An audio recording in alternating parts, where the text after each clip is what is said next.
Welcome to this live stream. I'm Eric. This is Rachel. I entitled this live stream 2-minute long live stream. However, I want to concede right out the gate. The title's a lie. Oh. The live stream is going to be a lot longer than 2 minutes. Well, I mean, I could try to argue that it will be at least 2 minutes long. But that's not really what the expression 2 minutes long means. So I'll have to concede that the title is just pure clickbait. Well, not pure clickbait. This is a live stream. That part of it was accurate. Yeah, that's true. Yeah. The 2-minute long part, I guess I just had a sudden compulsion to lie. So I'm coming clean right out the gate here because that's not like me. But I just thought the idea was funny. Exactly how a light is just tall as are. I made a great video on Martin versus Boise. It was 2 minutes long. But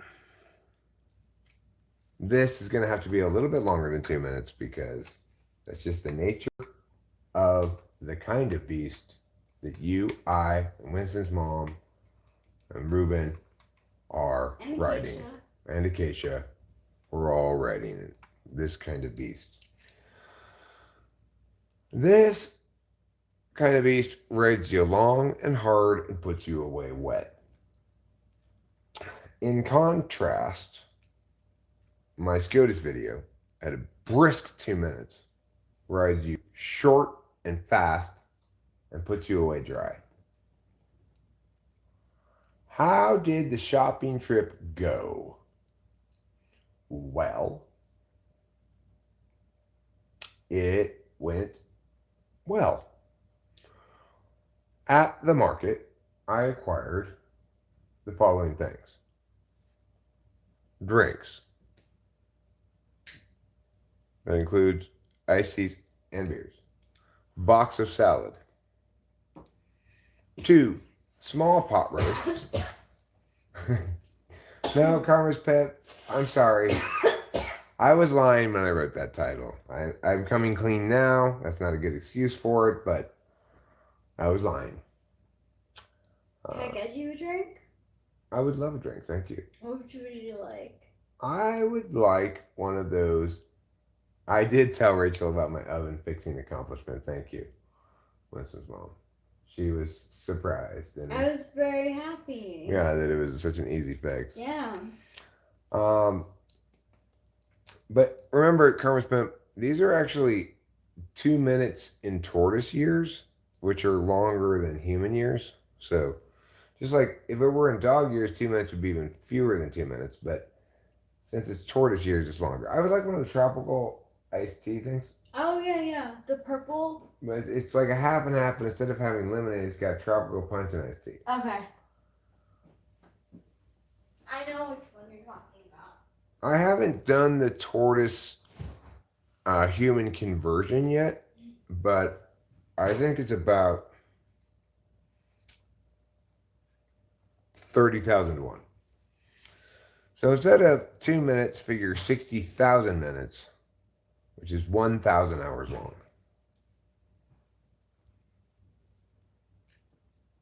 That seems about right.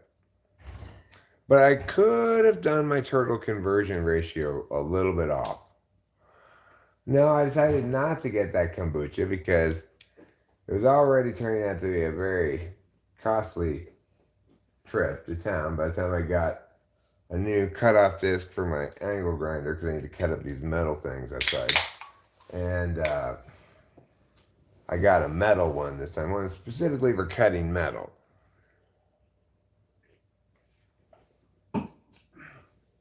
I'm hopeful it doesn't burn through the disc quite as fast this time, you know.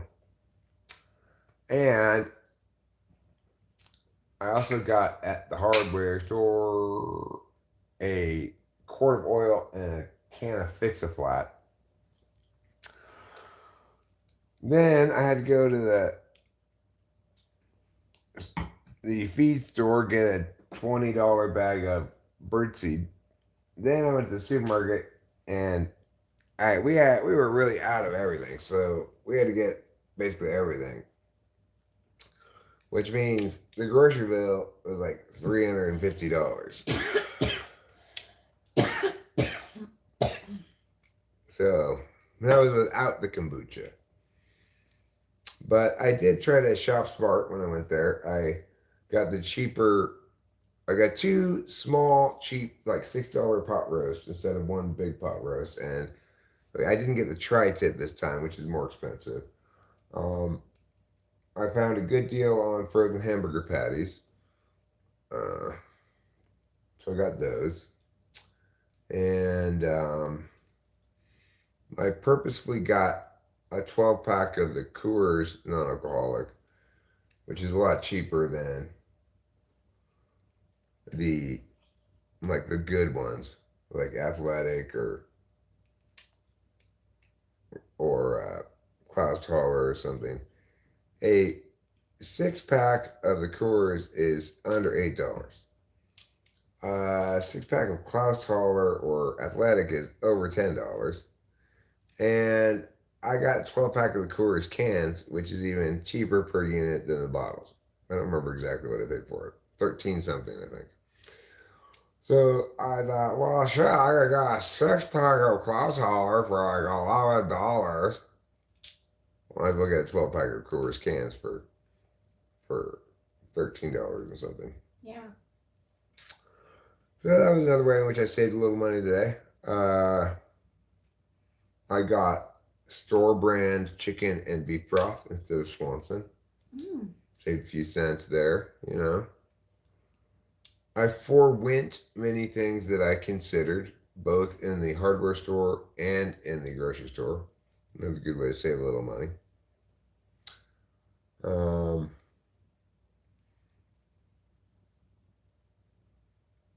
What else did I get a good deal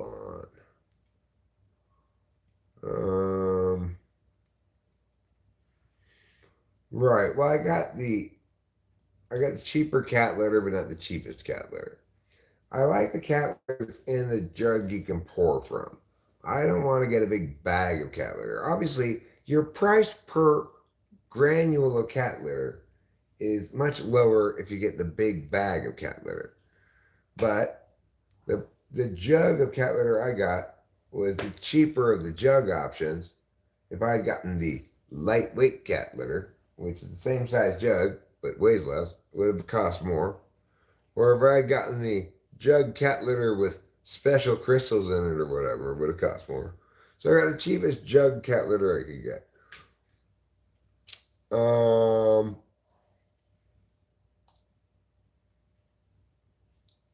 I got 4 packages of cheese snacks that we eat, each of which has 10 cheese snacks in it. So 20 cheese snacks a piece we have available for us coming up. That's pretty good. I can use those to cook with, to cook like a bratwurst with, etc.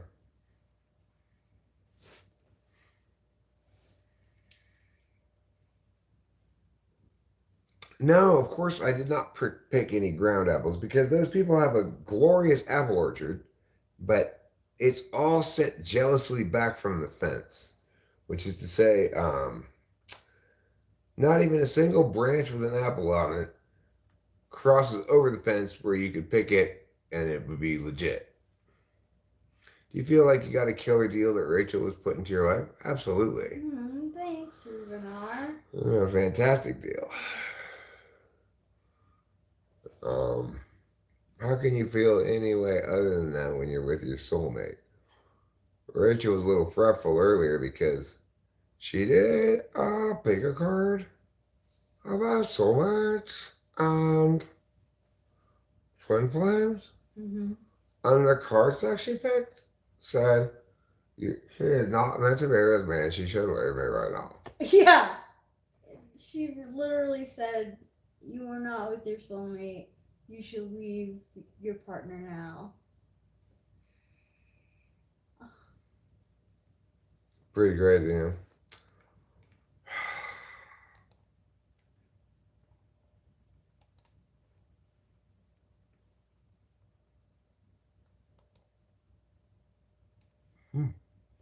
Cool dude 101104 joined YouTube in 2011. It's early. Yeah. I was a little skeptical of you at first, cool dude. I still remain a little skeptical because there's just some trolls who who've had some old sock puppet accounts and stuff. But regardless, we've been experiencing some blitzkriegs of trolling, and so I'm glad I went to your channel rather than just doing something. 70% fat cheese. How much percent fat normally is cheese?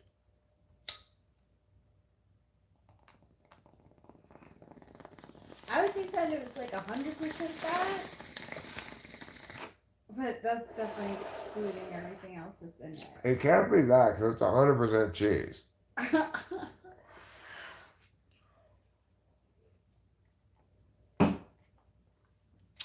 Normal cheese is 40 to 50%. Ruben says 14.8%. Well, Ruben likes to just make shit up, so I'm going to go with the man with the great machete's answer. I think go ahead and be 70% cheese. I'm like super excited that you are joining the cat gang for Halloween. Mm-hmm. Like you're really proving like Meow. yeah. That's how I meow as a male cat, you know. Yeah, I like that you're representing a male cat. Like no one thinks of that.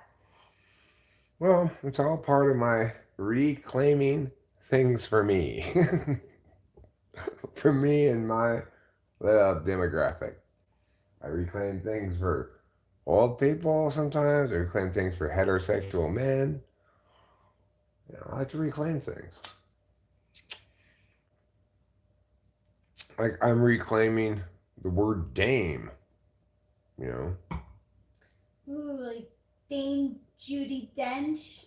Yeah, exactly.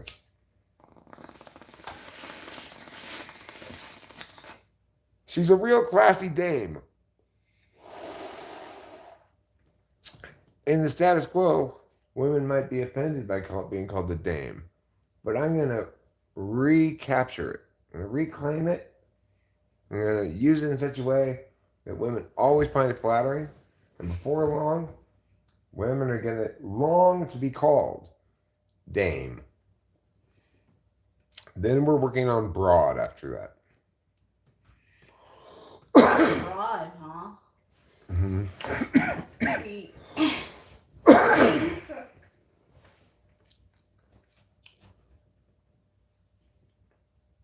I'm also reclaiming the word based for people over 45. I still don't know how to use that word. Mostly you use like this. Based. Based. Young people will no longer be able to use the word. They won't even know what it means anymore.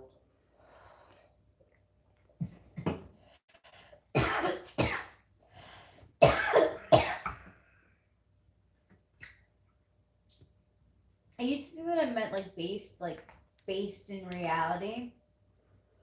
Well, thanks, cool dude 101104.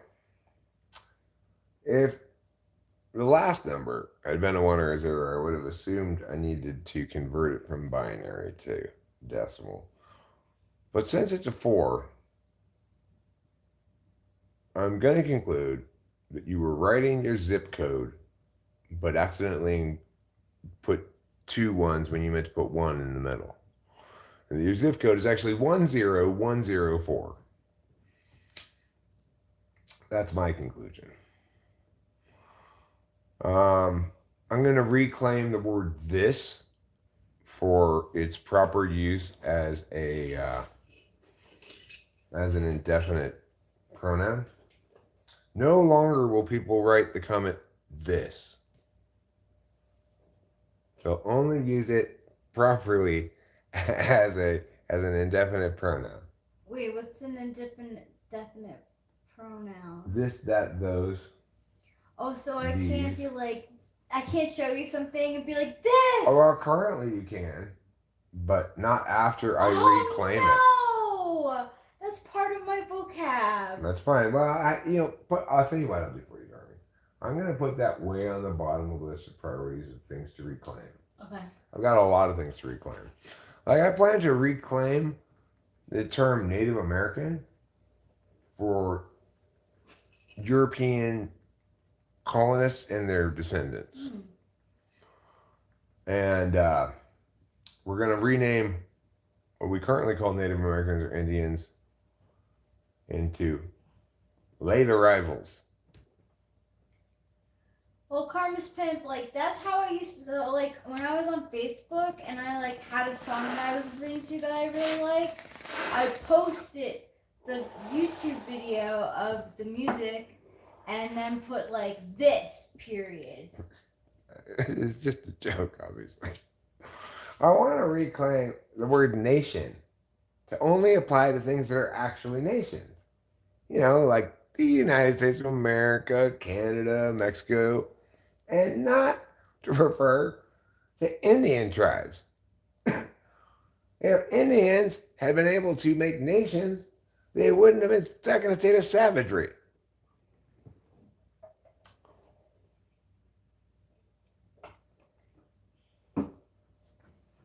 Ruben R. makes a good point. If you're circle basing, which is what they call that, Ruben, free basing in a group, if you're circle basing, you can communicate that your turn is done by saying based. Hand it over. That means basically it's like cached. You cached all the freebase. I never heard of cached before you. Really? I wonder if that's a regional thing. It is, totally. This bowl is cached. Because we say kicked. Oh, on the East Coast, they say kicked, but on the West Coast, we say cached. I never heard this bowl is kicked before. You told me this before, but I'd forgotten it, but I'd never heard it before that time. The expression, this bowl is kicked. Let's survey the audience. What do you guys say when you've completed a bowl? Like, this is normally an expression that would happen if you're passing around a big pipe that's packed full, right? And people take hits of it, and then finally it has no more weed in it. Well, what do you say? I have always said, I've never heard anything other than this until Rachel said the same thing to me. This bowl is cached. That's the only expression I knew for it, really. I think it's kicked. Kicked makes sense. It's either that or the, I said, where's my grinder? You get a wonder point for that, cool dude. And today is Wednesday, so wonder point values are doubled. That counts as 2 wonder points. Congratulations.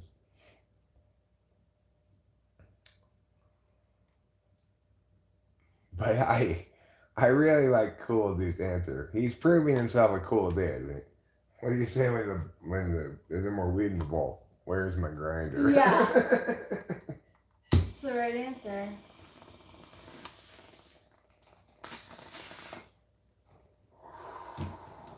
Well, cool dude. If you're as cool as us, you've gotten yourself a high quality grinder, because you got to grind a lot of weed. We got this in Oregon. It's called the Vibes grinder. It was recommended by the weed store worker guy. Yeah. Not for 1 second have I ever regretted getting this grinder. It's a great grinder. The best grinder I've ever had.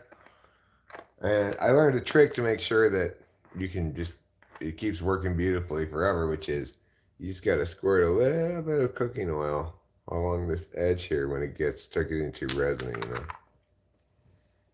That'll solve your problem.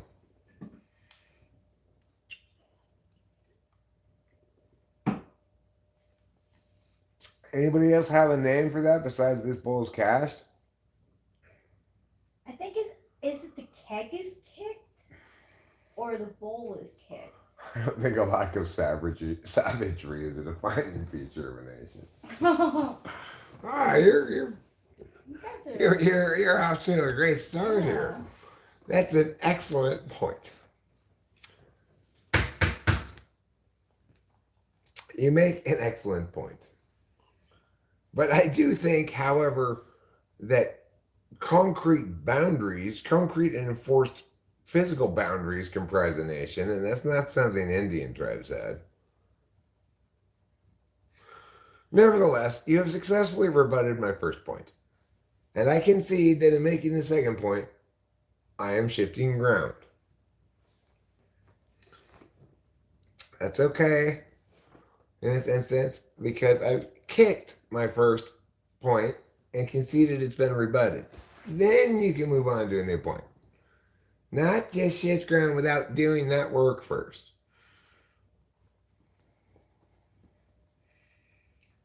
I need Lou here to help me out with the terminologies. She would know. Terminology for what? If it was kicked for like a keg or a bowl or both. Say again? If kicked is used for both a keg when is kicked and also a bowl. I've never heard that keg is kicked either. Okay. That's tapped? Tapped, yeah. Yeah. That keg's tapped out or dusted. I have never used dusted ever. I've never heard of dusted. I've never heard kicked for a keg either. But I don't know, I need help. the thing is, cashed applies to anything. You can use cash for anything that you finish. Like, well, this package of donuts is cashed. It basically is. It's equivalent to a check being cashed. You might as well throw it away once it's cashed. Mm-hmm. You know. Tapped for bowl, huh? That bowl's tapped. Bowl? That bowl's tapped. No way. Never used tapped. Well, maybe Karma's Pimp lives in a third location that's neither Long Island nor Los Angeles. Mm-hmm.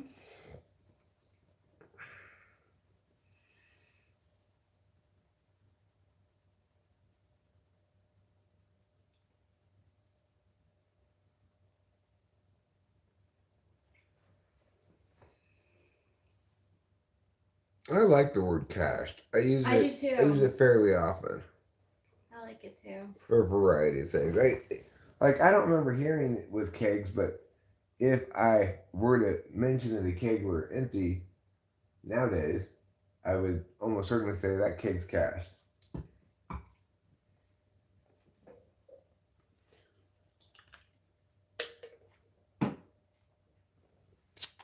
One thing that I noticed myself do a couple of occasions recently is adopt a saying that's become common, which is, if it's been a while since you've experienced something, people say, it's been a minute.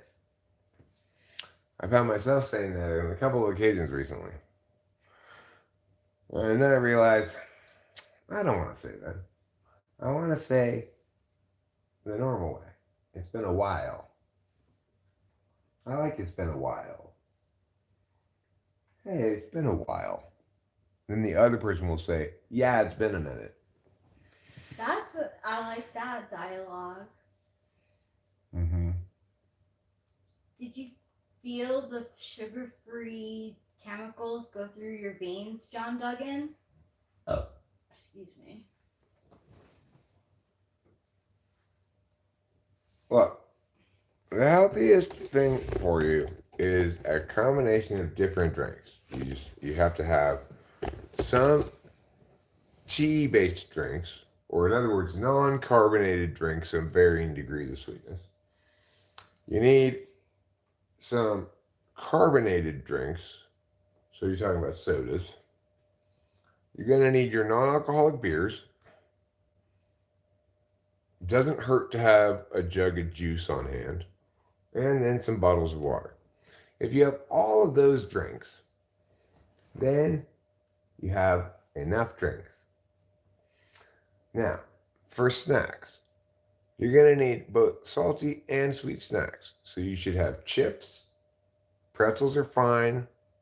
Don't get any healthier than that. And you're going to need candy. You should get a variety of candy. But the critical element is you need to match and balance your fruits with your chocolates. So, for example, when I went to the store today, I purchased a bag of Crunch. They have Halloween candy out now. So I bought a Halloween candy mix thing, which had 100 grand, Butterfinger, uh, Baby Ruth, and something else. It had 4 different kinds of candy bars in it. So those were my chocolates. Then I bought 4 bags of peach rings and I believe 2 bags of Starburst, even though they didn't have the all red Starburst. So basically, in a little while, Rachel and I will be the proud owners of 2 bags of nothing but yellow Starbursts. Oh gosh, I actually eat them. Hey, good for you. That's called waste not, want not, as my mom used to say. I'm reading weed slang. Hand washing means the manual process of agitating cannabis in ice water to make bubble hash. Mm. No, I have never done that. I'm very curious about that. I am very curious about that. Let's see what it says. I'm going to Google it. Bubble hash. What is bubble hash?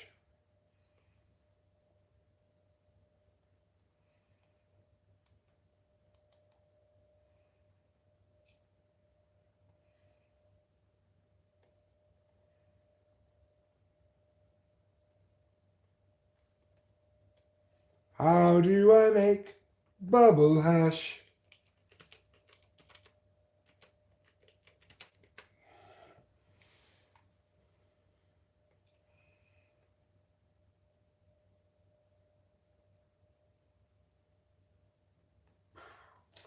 It's like a pain in the ass. Yeah. It already has got like more than one step. I'm just like, never mind. Well, thanks, Mr. Mo. 3 methods.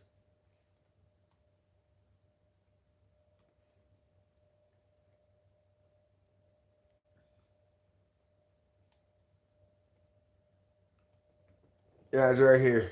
House map. If you'd like one, I'd be happy to get you one from the fridge. I'm not gonna lie. A little disappointed. Really? Wow. I mean, it's fine. It's pretty good. I'll probably grow accustomed to it. But I like half and half, either kind of half and half, strawberry or regular, better than this. And I've had, remember that time we had Lime Ricky? Yeah. That was so good. That was so good. I wish I could get Lime Ricky every time. But they never have it. Arizona's got that one place. Arizona's got so many flavors, but that means they never have the flavors you want. So I got a variety of different things today. They didn't have any half and halves.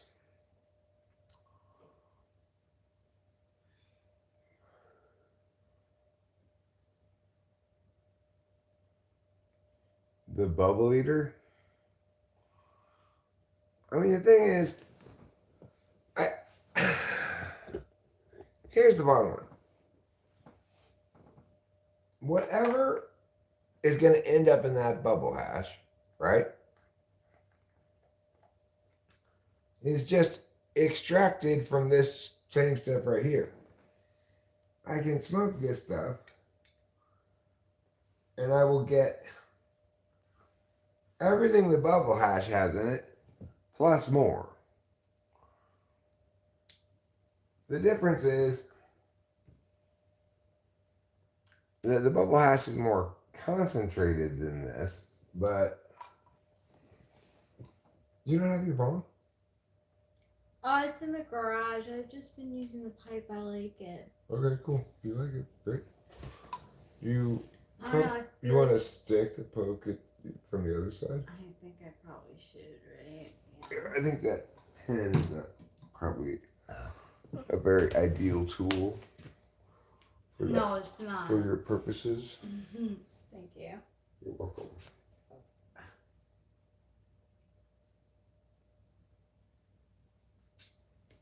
But it might not be clogged. So.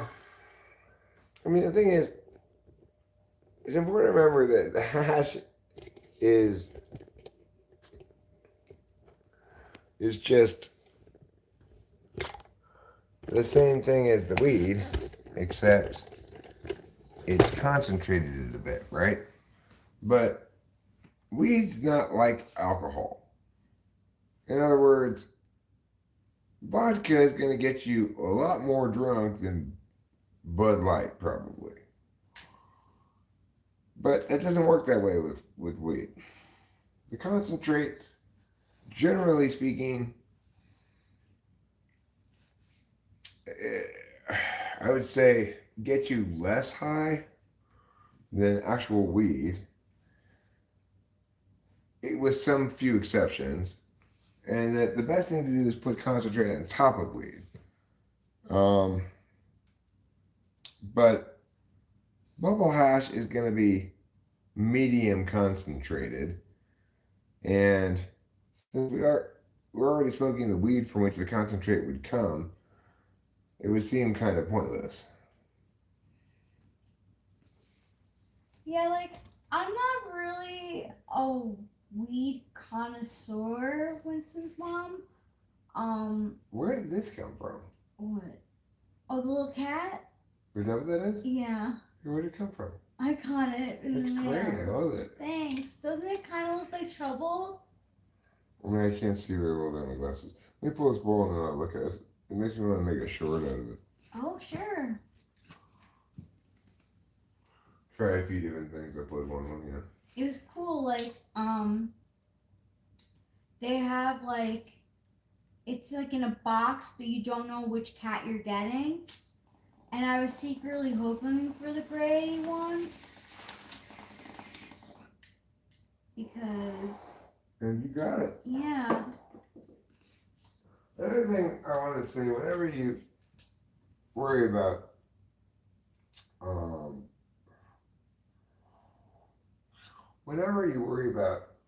tarot card stuff, just remember that tarot card pull we did before the road trip to see Johnny, which was it was full of death and doom and sorrow.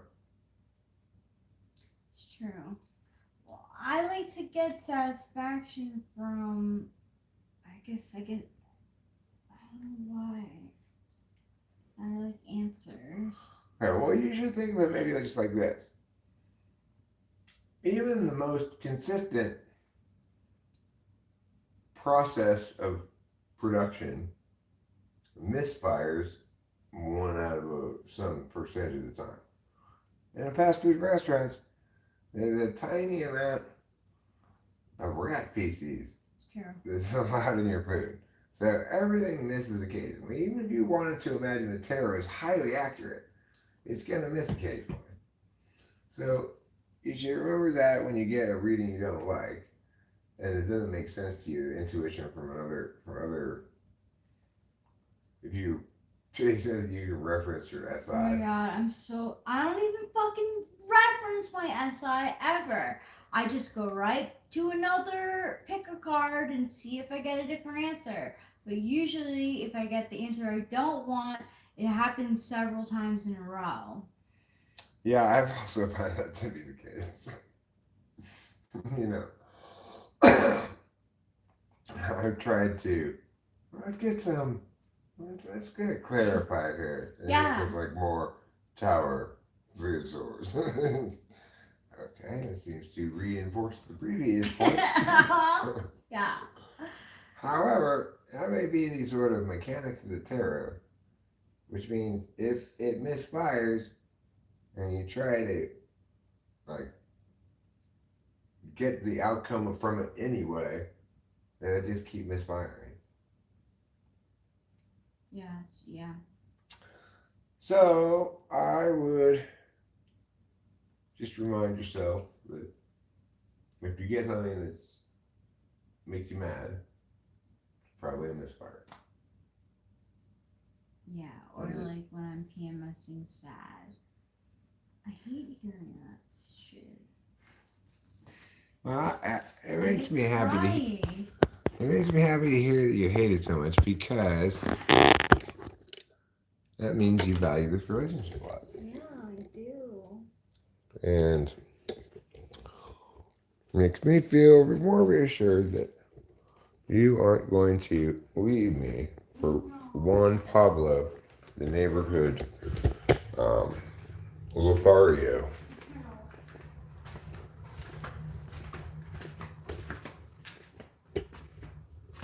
Rachel, you were saying you were not really a weed connoisseur. Was there a but? No, I don't think there's a but. She's smoked plenty of different things. She might have had a but I might have jumped in and seized the reins of the narrative horse again.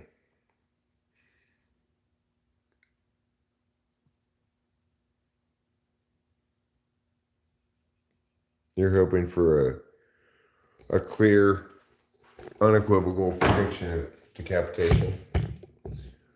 Well, you might find that you need to be careful what you wish for. Ooh, busted. Ruben has to be careful what he wishes for from now on.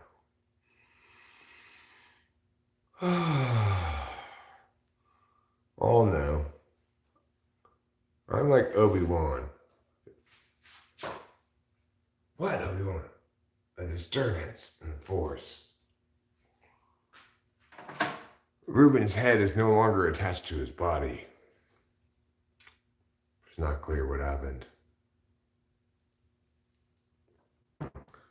Could be his torso just decided to run away from his head.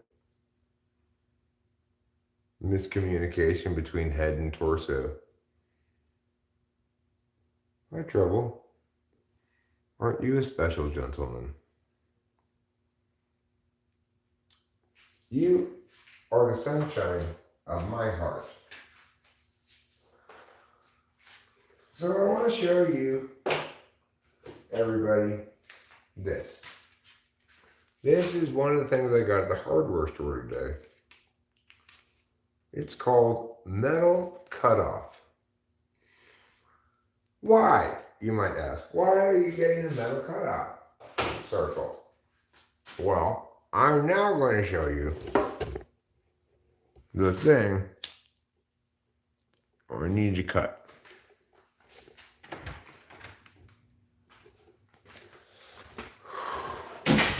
Come on, walk with me. Walk this way.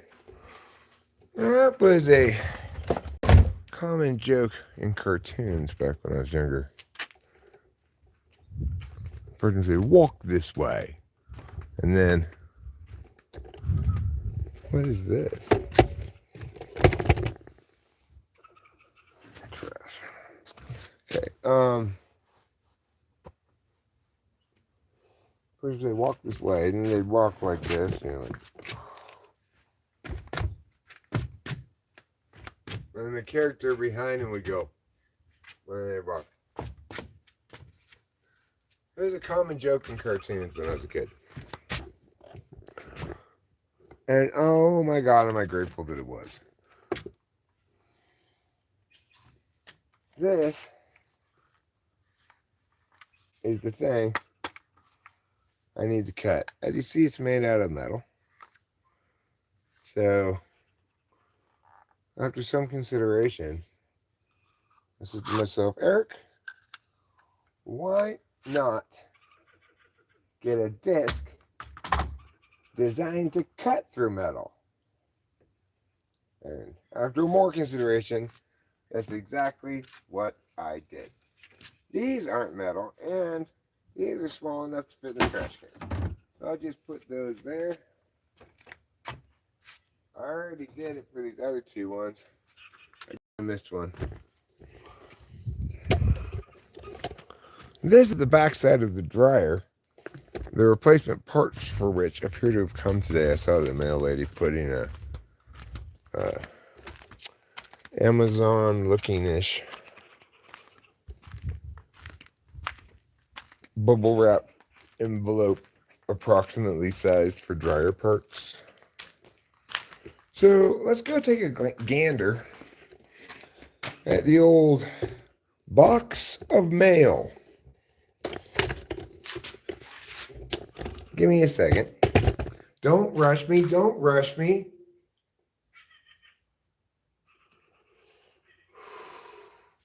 Okay, I'll be right back with my keys. You stay here. Meow.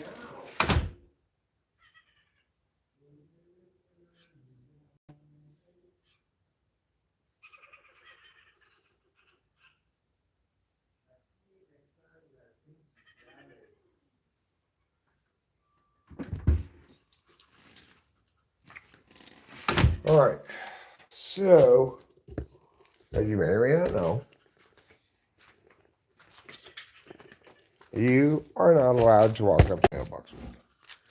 And the reason is because if you do, the Wi-Fi will get mad and stop providing you internet. While I'm up there, I'm going to see if I can fix that sign again. There's the mailbox. It's a nice shot of the mailbox, okay?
Alright, well,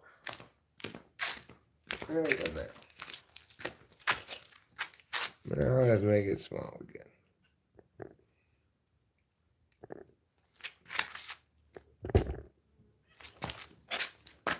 I can never remember what normal looks like. I guess that's normal. Okay.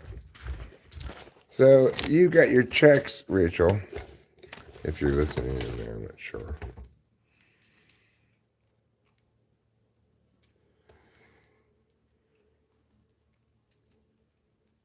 B, what you doing?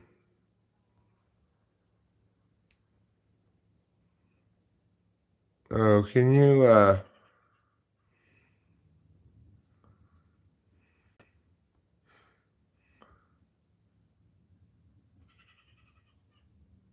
well, Waffle, I'll tell you what. I'm going to advise you to stop giving people unsolicited advice. Hi, Katie.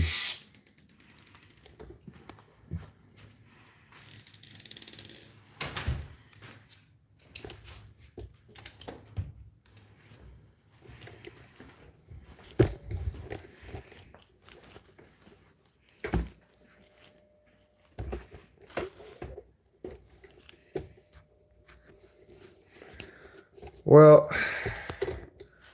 I dislike this orientation too, or I prefer the other orientation anyway. I'm not sure I'd go so far to say I dislike it.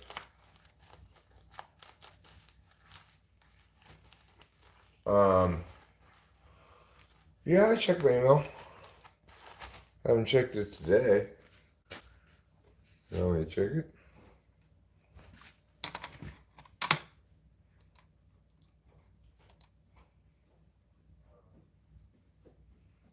Checks came?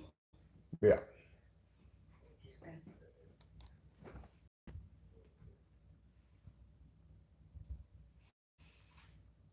I need to answer this.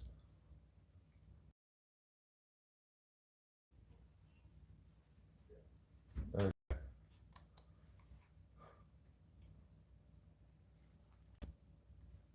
10 a.m. 10 a.m.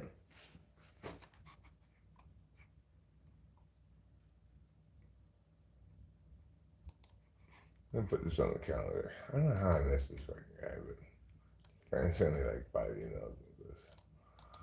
I don't see your emails. It doesn't come like pop Okay, up well for me we need to anymore. put it on your phone. It is on my phone, but I gotta get notifications for it somehow. Okay. Tomorrow, Thursday, 10 a.m.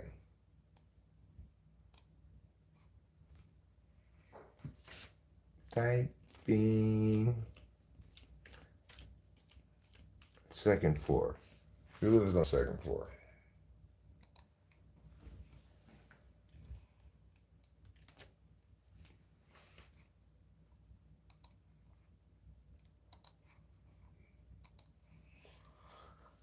Alright, there. If that's what that's about, I've taken care of it.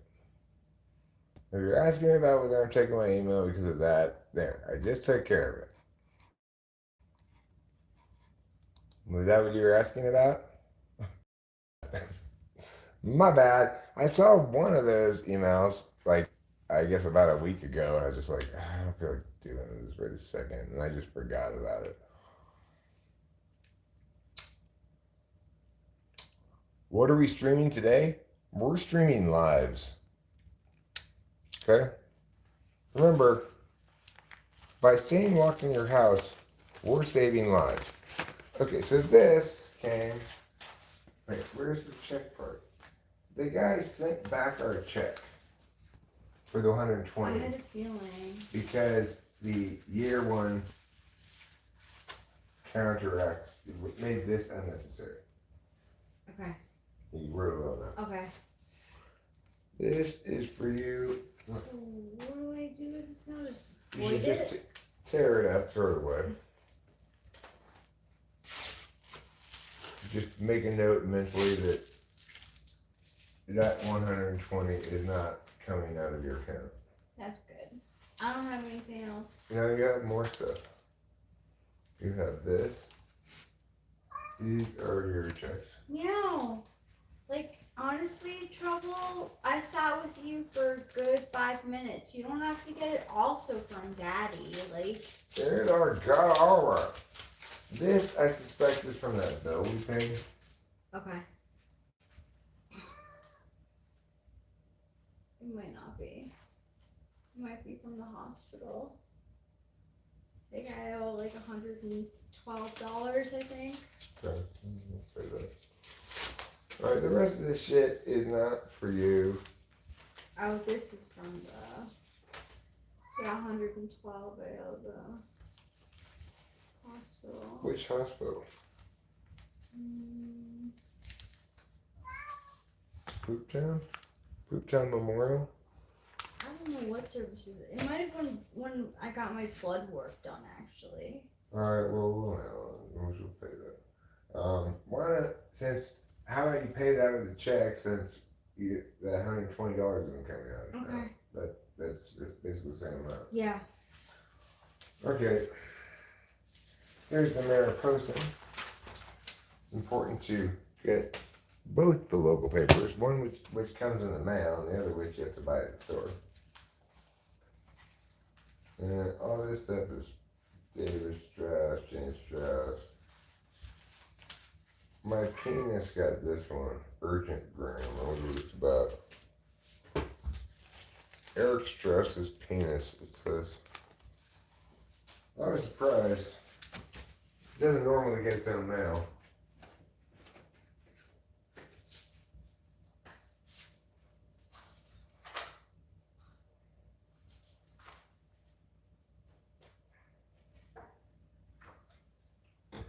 These things can go in the trash.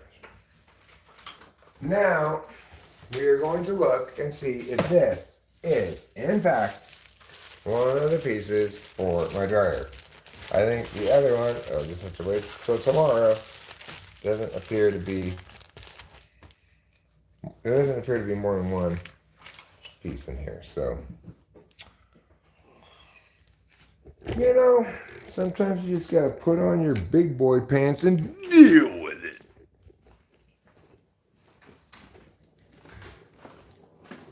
And that's what I'm doing right now. I'm putting on my big boy pants and dealing with it.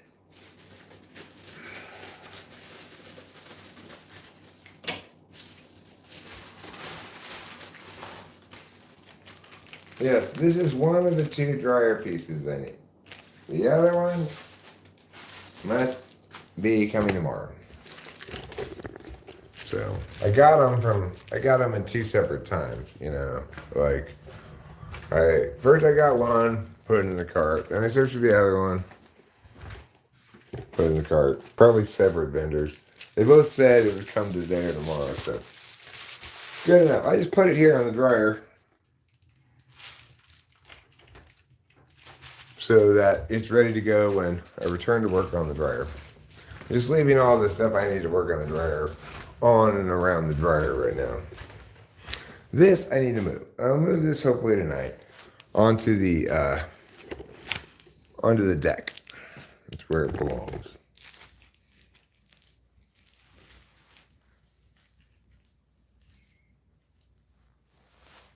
Well, here's the thing about the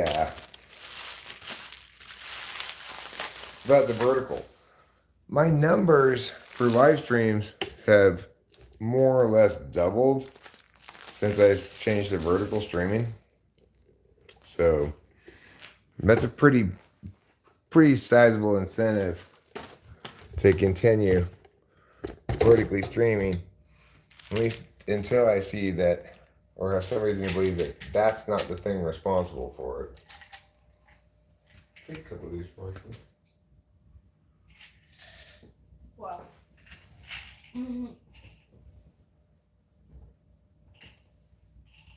They're called B12s.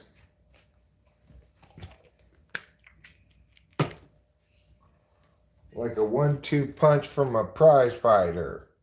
B is my bottom men. Moonfay 11. Did you ever say, like, when you were smoking weed, the bowl was kicked? Or was the keg kicked?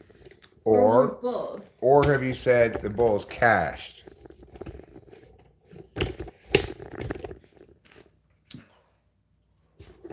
Tell us about whether your bowl is cached, whether it is instead being kicked. Well, when's the moment first of all, YouTube, without asking or informing me, just changed my default orientation from horizontal to vertical. When I went to go change it back, I saw that it said next to vertical, recommended will be included in meow and meow feeds. So I was like, okay, well, if I'm going to be included in more feeds by vertical, I'm going to try vertical at least, since it says it's recommended. And since I started doing vertical, like I said, the live stream views have about doubled. Actually, maybe more than doubled a little bit.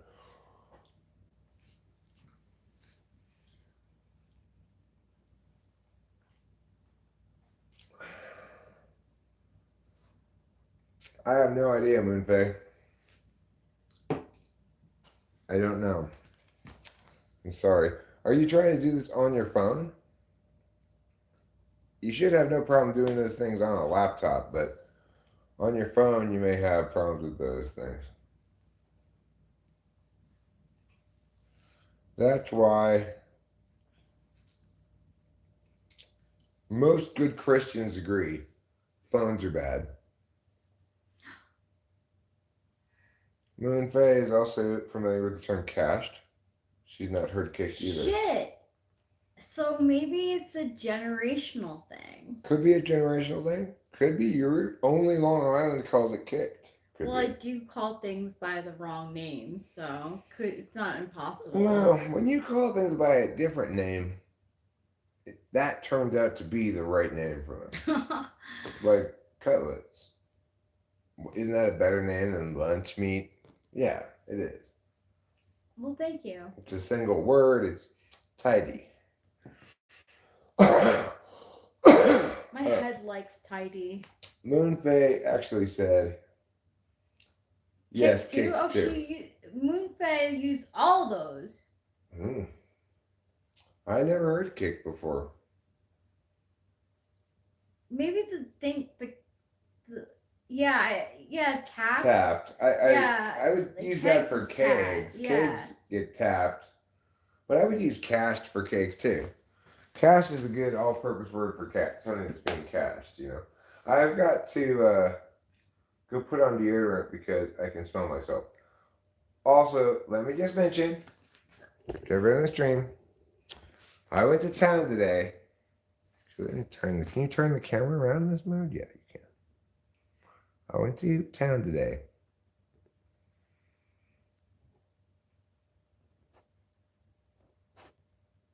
And 2 different people complimented me on this shirt. It's a good one.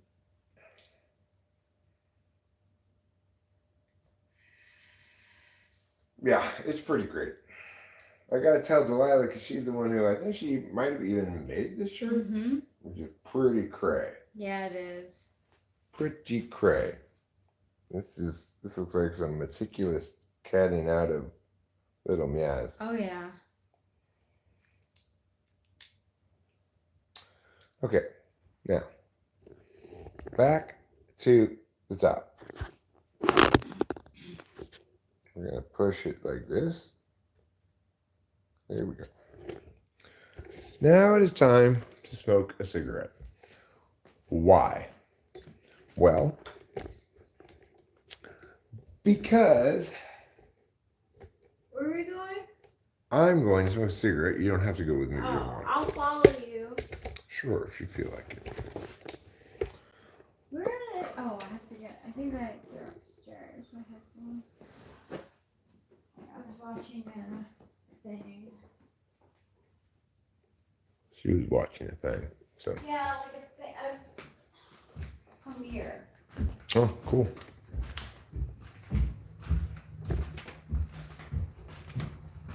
Now we're going to the garage. Why? Because we're feeling sausage. Yeah. Okay, so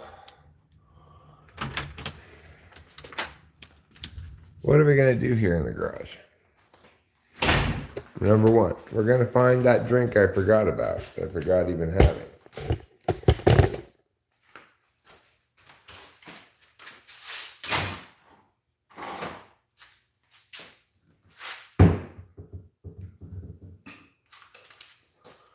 I'm going to throw away the old drink.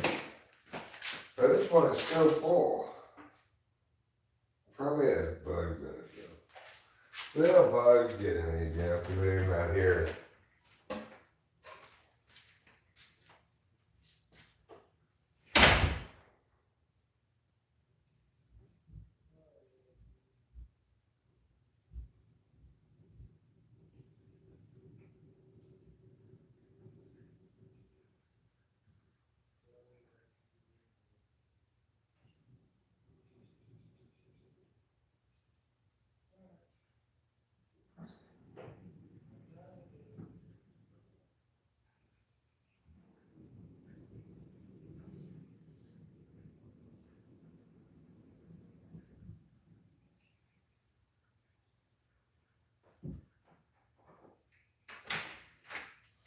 Okay, how do you go in there to pour out the cans into the utility sink? You just had too much liquid in it, and just put directly into the trash. Now I'm ready to smoke a cigarette. These are what we call other pieces of trash. This could be thrown away. This could be thrown away. Many are the pieces of trash that I have in my heart.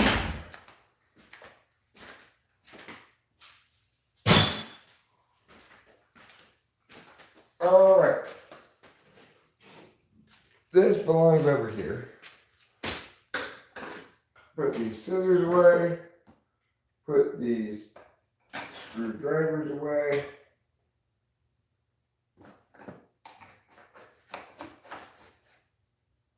And your mom's face is right here. Get in there, your mom's face. This thing go on top. Actually, it doesn't need to even go in that toolbox. Just leave that in. This can go right here. This drill should go over here next to the saw. I've got a few more things to throw away, and I will declare this place cleaned up. Oh my god, I can't even, like, I can't think about it. It gives me so much stress.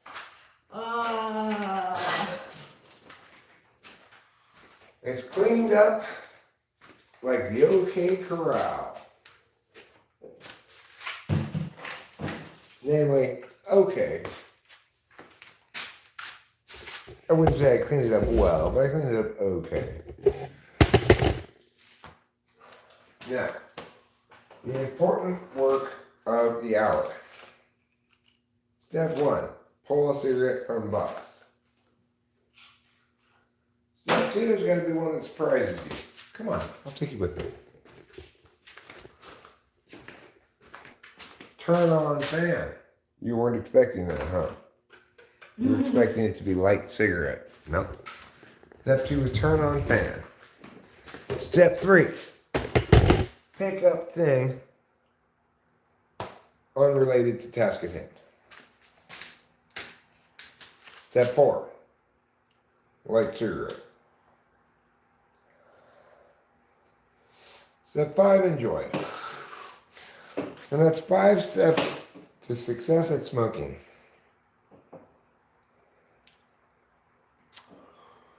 I've got 5 steps to smoking success.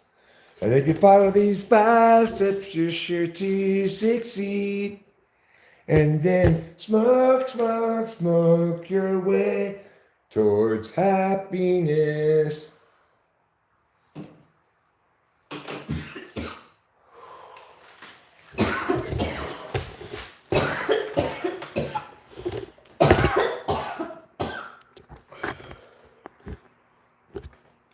Yes, that's right. I'm Dr. Lionel Sprinting Wolf Casaquo. I'm 52 years young, and though you be but a crawling cub, I am a sprinting wolf.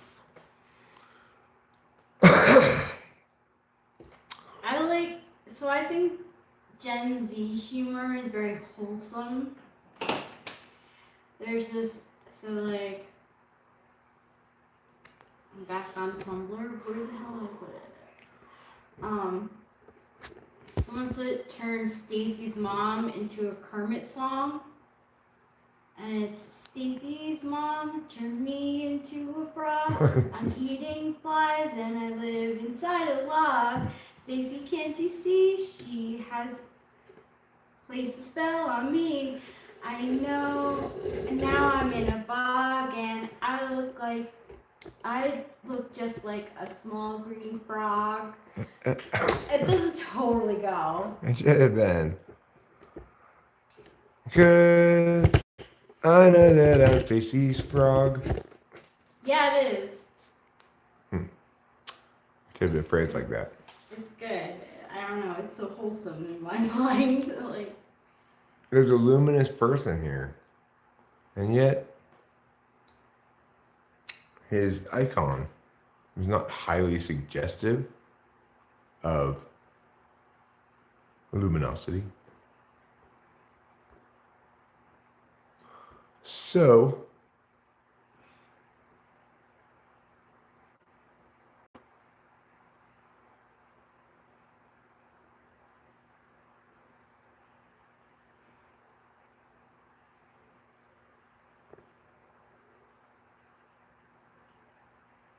KYA, I don't know what that means.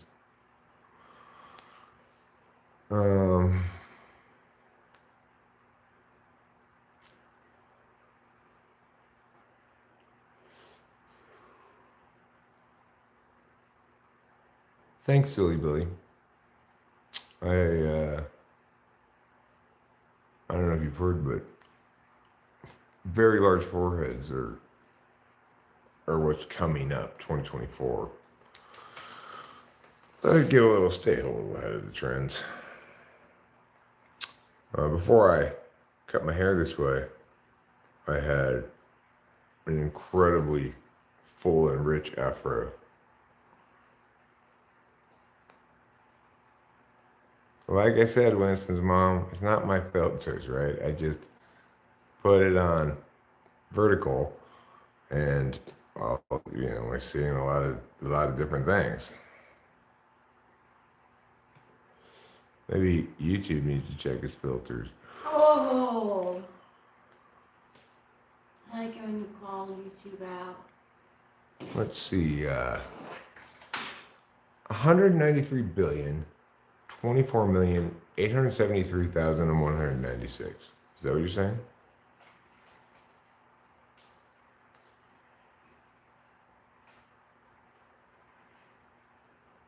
No, it didn't. It just changed the orientation. I mean, there aren't really any filters. I do have some filters, I guess, but.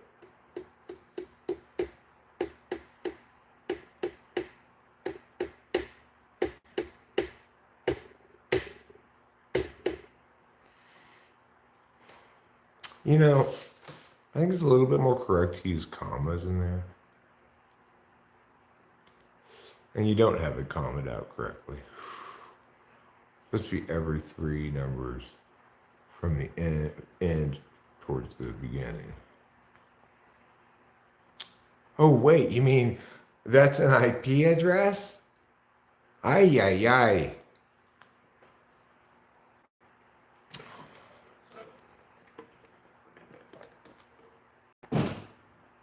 So, anywho, You might say, what are you doing here? Get out of here. To which I would say, why? I like it here. I like the lighting. I was just dancing. I was dancing to the hum of the fridge, you know. And then she started making something out of cocaine. I swear to God, I said, eat, sleep, rave, repeat. You kid a lot, luminous person. You kid so frequently, it's difficult to take anything you say seriously.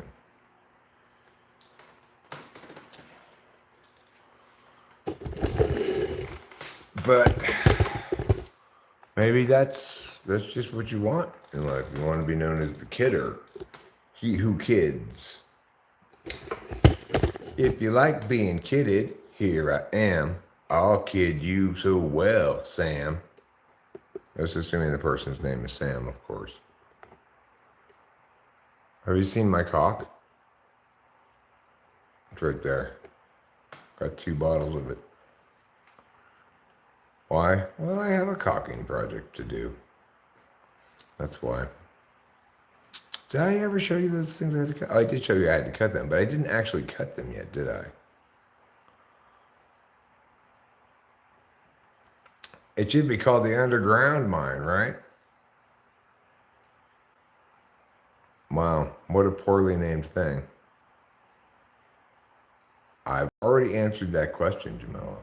I'm 52. 5'2". 5 decades and 2 years. What God do I serve?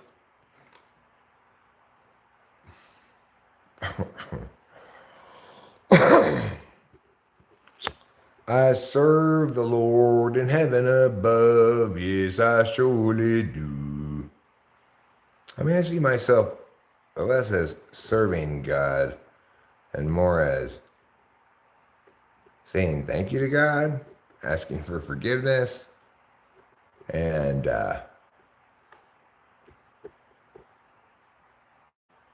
occasionally, though it feels awkward, saying I love you to God.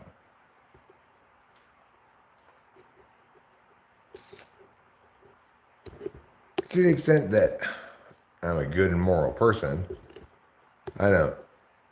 It's not inconsistent with God's will, but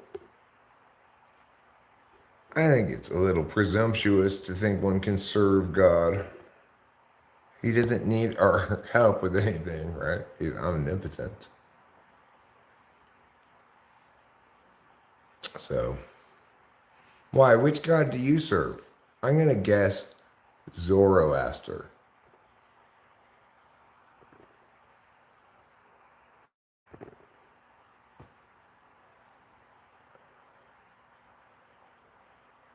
Yeah, you.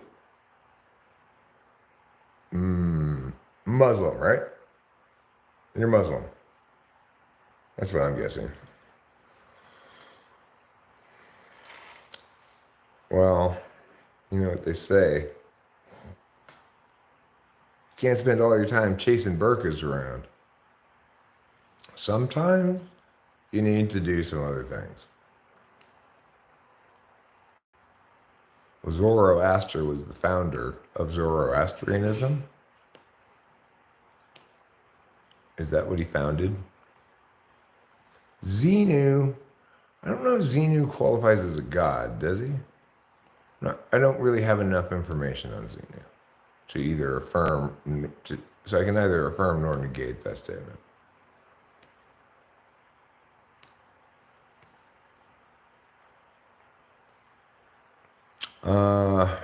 Other possible gods one might serve. I mean, Ra. You could serve Apollo, Zeus. You could serve Odin. You could serve the Great Spirit. Would you say that God has a benefactor-beneficiary relationship with humanity? I wouldn't presume to know that God disrespects us, but I mean, look, the old BB, as to shorthand that relationship, the BB periodically works out great. Look at you and me, Ruben. We get along swell.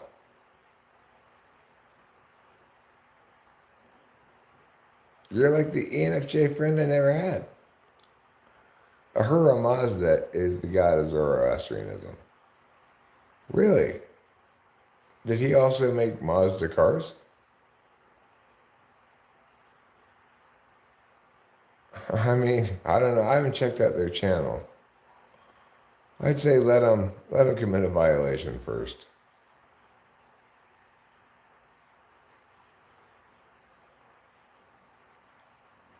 Although I have mused some. Well, I see, I've rejected that notion. No, I'm gonna stick with my conclusion here on this one. Corey is an INFJ, not an ENFJ. Xenu is the evil intergalactic overlord that existed 75 billion years ago, according to Scientology. I don't think an evil overlord counts as a god, though. So I'm going to have to remove Xenu from consideration of gods served. I'm such a stickler for precision in our language that somebody this morning recommended that I get a treat for myself as a reward for going to the store. And then she recommended that I get a treat for Rachel. And I said, I can't justify getting a treat for myself on the grounds that I've gone to the store. If that's the standard you gotta meet. And well, Rachel hasn't gone to the store. She hasn't earned a treat, by that standard. I said at the time, I was fine. I let her sever, like, this was my case, but now I'm making a different case. I let her sever. I said that, but in fact, when I got to the store, I said, no, I'm not going to get Rachel a treat. And I'm not going to get myself a treat either. Because I don't need to spend $5 on a kombucha. And that's one to grow on. 1,000 times 1,000. Yeah, that's 1 million.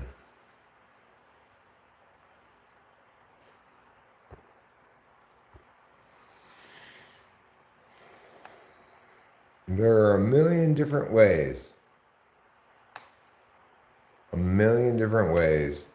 to answer 1,000 times 1,000, but only one of them is right.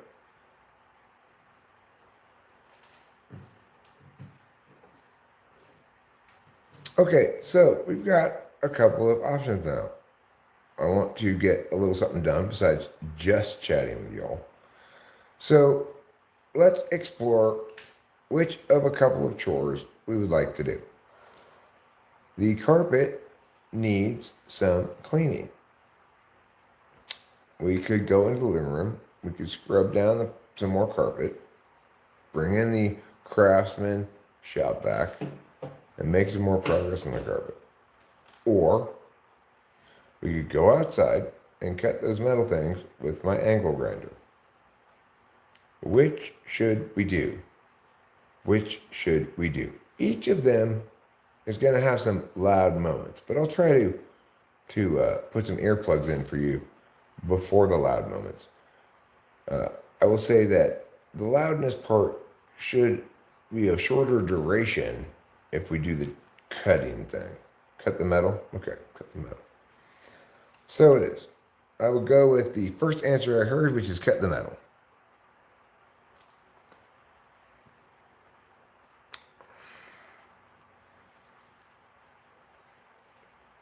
See 'em, say 'em, hear 'em, live 'em.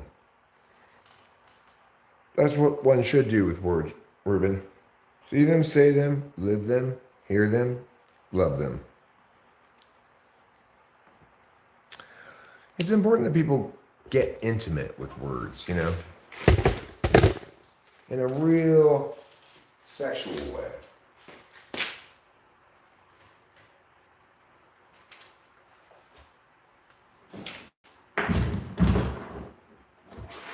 Now, before bothering to go cut something, I'm going to change this disc to the new metal cutting I got. In order to change this, I need a specific tool. And that tool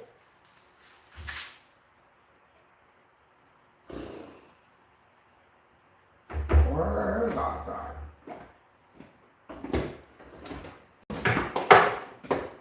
Where's that model?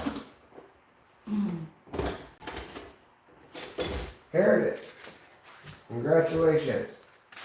I found it. Now I'm going to put on these glasses. I'll bring this over here to show you what I'm doing. So what you got to do to take this thing off, first you got to put this thing in these holes, like so. Hold that on like so. Then you got to push down this button here. There we go. And now it turns and loosens. Then you simply meow in the following fashion.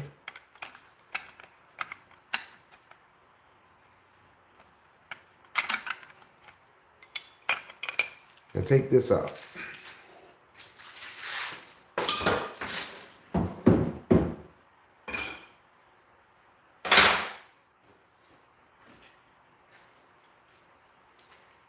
And we will open up this package.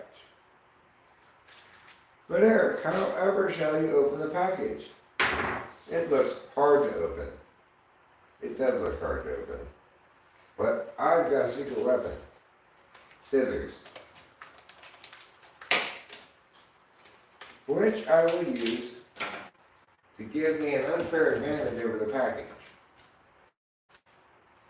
Then I will, it's not open enough. Wah wah. I need to open it more.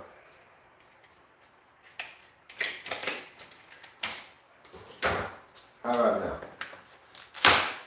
There we go. Now that, as they say, is a spicy meatball. Okay, we got that off. You can see it here, what it looks like. Looks like this. It's called Diablo.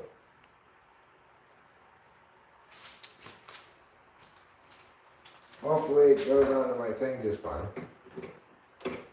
Yes, it does. And now I just need to turn it this way. Because it's a flat one. Some of them are flat, some of them have a little meow on them. The flat ones you gotta turn the circle the flat side down. The other ones you turn it the other side. Okay, now I've tightened that. I've got that on. I've got my ears covered and things. And I have my glasses on, which should protect my eyes adequately for this, I guess you'd call it a low impact activity. In other words, I'm going to have a limited amount of jagged shards flying in all directions. Hello, Jacob. As always, the following disclaimer: you might be a real person, or you might be one of the myriad trolls who have been blitzkrieging us in recent live streams. If the latter, and you reveal such, you will, of course, be hidden. All right, so let's set up right here. Here we go. Well, we're getting a little bit too much sunlight in the camera. I don't want to blind your eyes.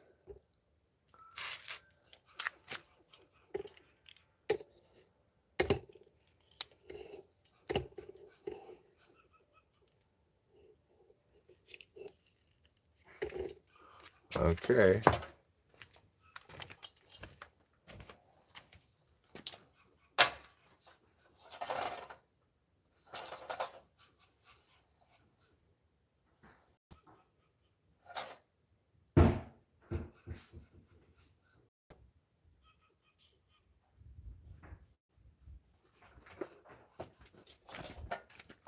All right, so I'm going to put this down right here for a moment. Then I'm going to bring one of these metal things over here, like so. I'm going to put this here. I'm going to bring the metal thing over onto this circle table.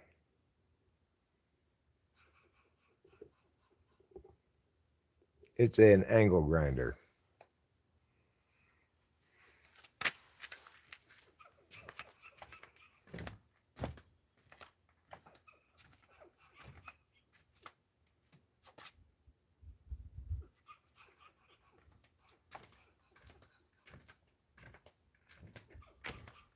Alright, so we're just going to put this on the arm of this chair right here.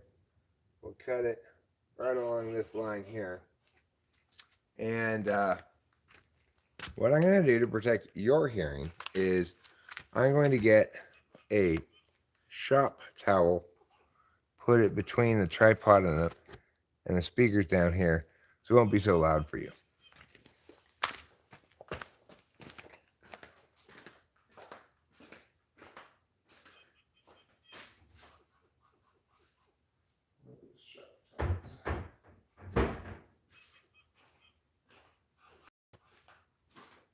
What did I do with the shop towels?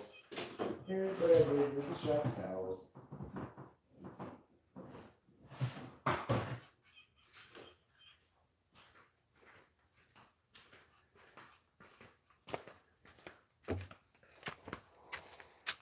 Okay, put this underneath here.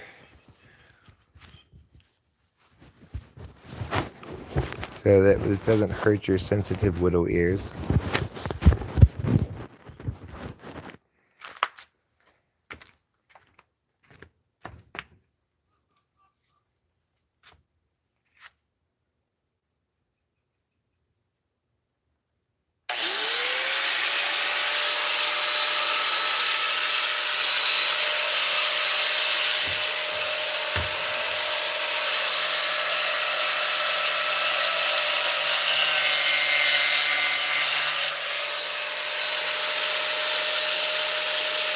Don't forget your safety glasses.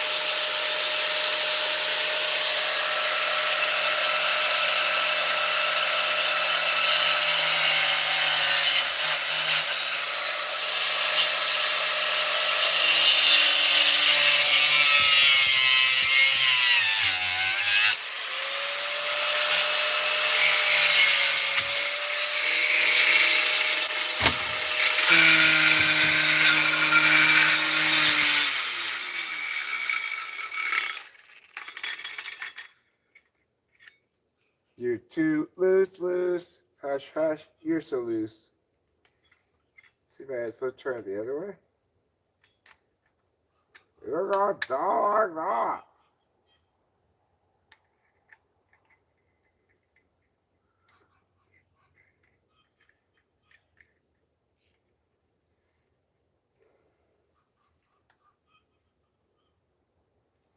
Okay, let me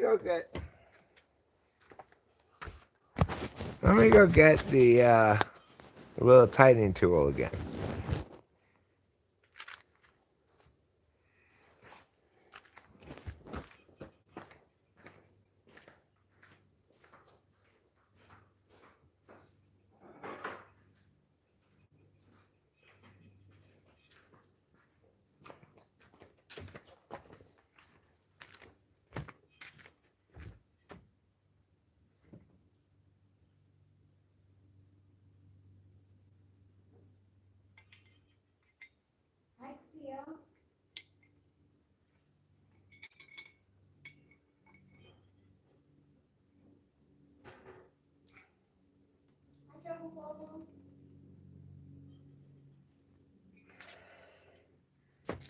I had it the right way.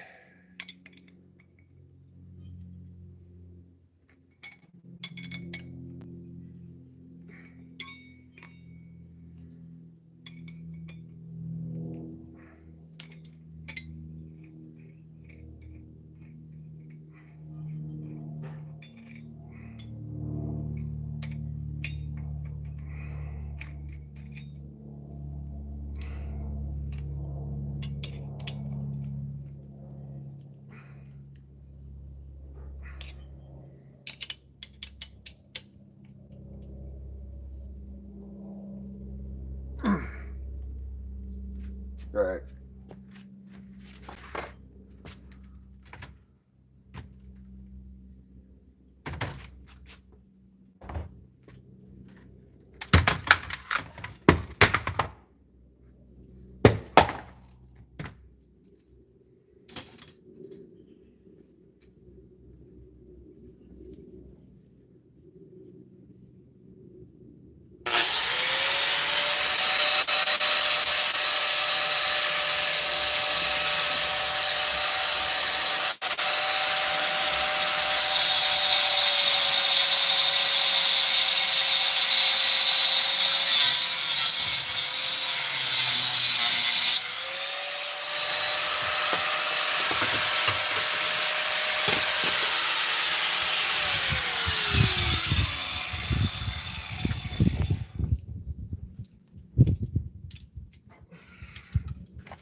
One down, two to go.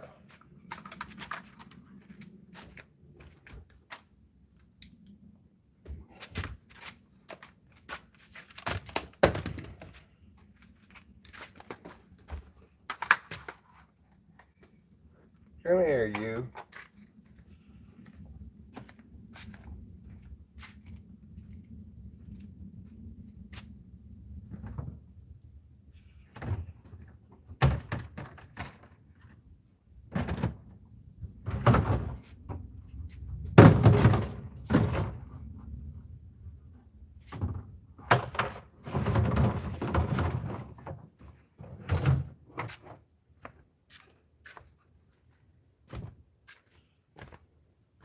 Bring this over here.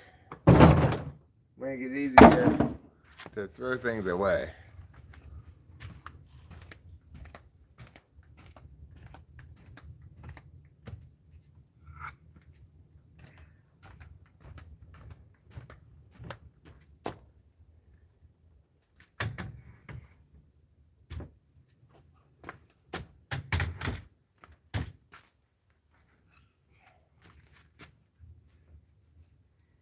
All right.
Just that easy. I gotta say, that is a much better cut up this. It cut through that shit like butter. I'm glad I paid a little bit more for the more expensive cut-off disc that was specific to just metal. Boy, that made that very easy and quick. I'll put this away. I'm gonna move the trash can back. Good job, Eric. Wow. You're a real go-getter.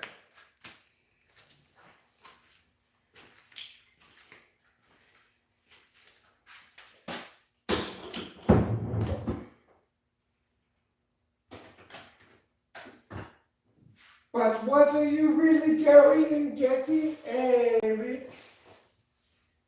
I'm going and getting shit done. That's what I'm going and getting. Like cutting out that thing I've had to cut up for a long time. When a task takes a while to get to, it feels good when you do get to it. I'll tell you what I'd like to get.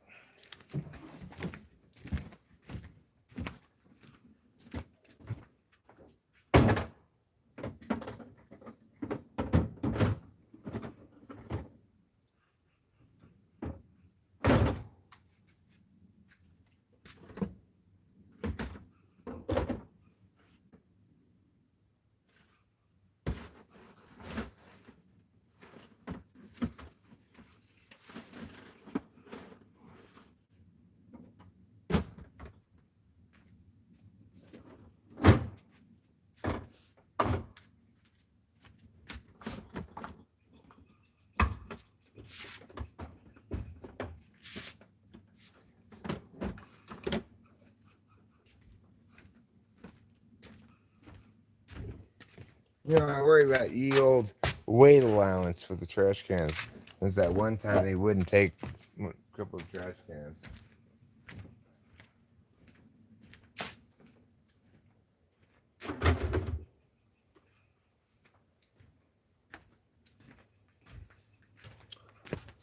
Wow.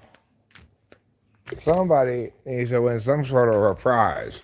That's somebody has to buy. I'm awarding myself 1 wonder point for that.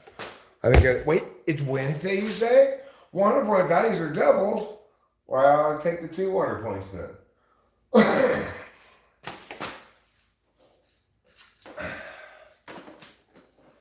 So I was disappointed to determine today that reborn as a vending machine, I now wander the dungeon with a 12 episode season. There is no episode coming out this week, or at all, maybe ever again, unless they come out with season 2.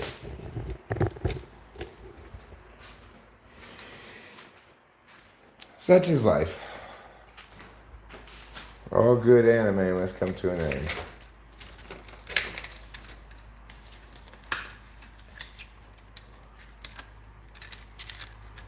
We'll see tomorrow which of the shows that I like to come out tomorrow are 12 episode seasons, like Vending Machine, in which case they're done, or 13 episode seasons, like Undead Murder Farce, in which case this is the last week.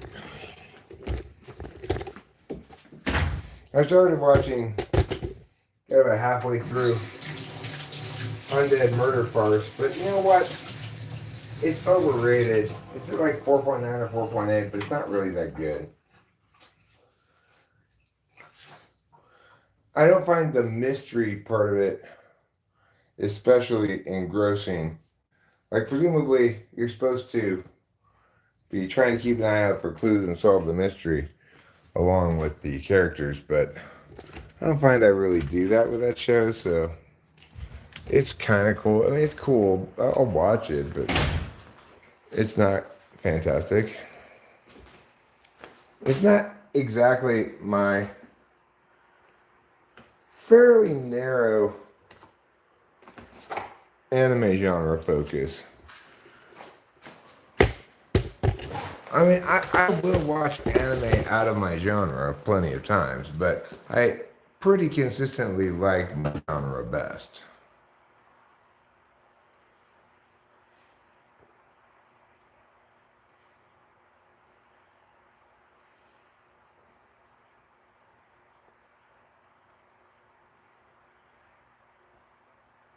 Well, one thing I will say about the concept of adultery is it is correct that there are correlations between certain physical appearances and or habits and types. But the problem with it is it's cool to know that that exists, and you can learn some things about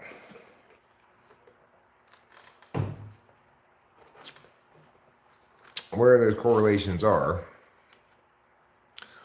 but I still nevertheless believe that you're ill-advised to do so, in the sense that Voltology is not reliable. Somebody might look beta quadrant, but not be beta quadrant. Most of the things that one can look to as cues are not on the micro expression level, nor are they on the macro expression level, like gesticulation. The reason for that is because those things are frequently, because the micro expression thing is bullshit. Even if there are sort of like eye directionalities that link to certain things, it depends on how accustomed you are to, say, being on camera, like, you know. And additionally, it's to the extent that you're really talking about micro expressions, if they're micro enough that we can't agree on when a given instance of one occurs, then it's just all nonsense. Oh, I do believe in microaggressions. I try to commit at least a dozen a day. I mean, I believe that such a thing exists. I think it's ridiculous to call it a microaggression, you know, but I guess it's as good a term as any. People can be snarky. People can say rude things or not especially considerate things or whatever. But you know that sort of thing is relatively objective, in the sense that if I'm being snarky, there's something you can point to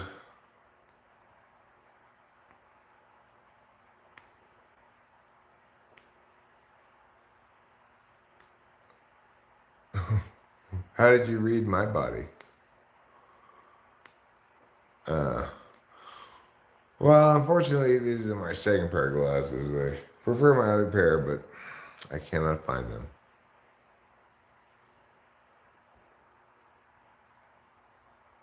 Okay. I mean, the thing is, I don't think there needs to be any any particular, like, involvement by the group regarding microaggressions. I think it's ridiculous. One can evaluate whether something is a legitimate critique, an aggression, etc. One can evaluate those questions objectively. And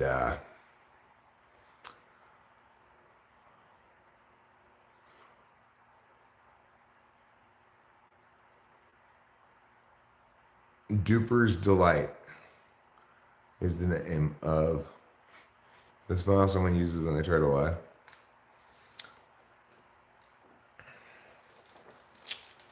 Like this. I'm the King of England.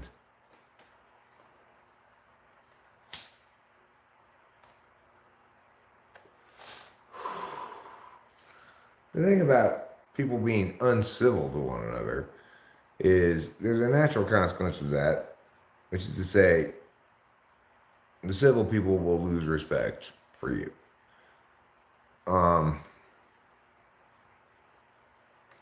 And regarding another person's feelings, that's insufficient to determine something, obviously. Like, one time I went over to the neighbor's house and was scolding them for being so loud.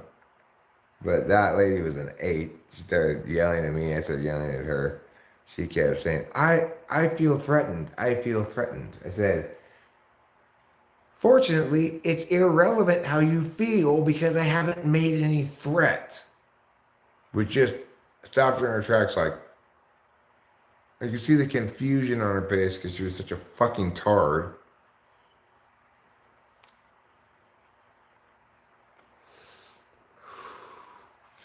Eric, what's the most interesting type for you to discuss?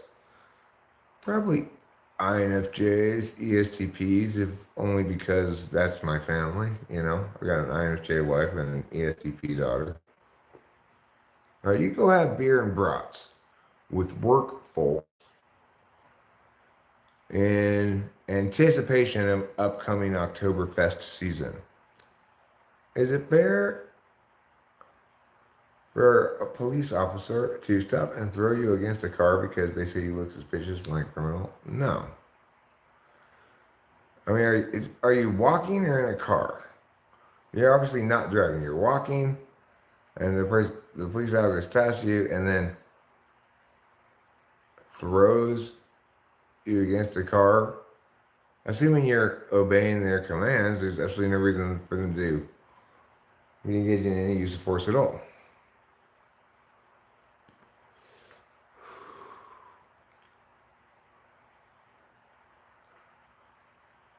While I was talking to Liz, her body was facing away from me like she was on the move while we were talking. I always noticed where Eric's feet were pointing the whole time. Where were my feet pointing? I was not noticing where my feet were pointing. Were they pointing straight up?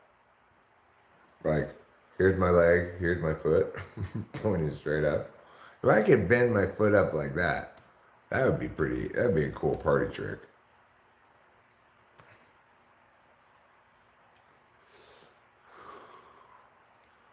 What types positively and negatively that had the biggest impact on your life? Well, I mean, again, you kind of got to start with the question, what people have had the biggest impact and what type have they been?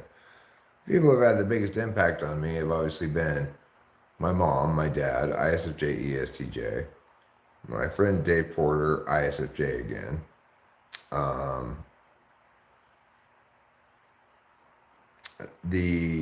my friend Corey, who's an INFJ, an INFP mentor teacher of mine, Rachel, who's an INFJ, Delilah, who's an ESTP,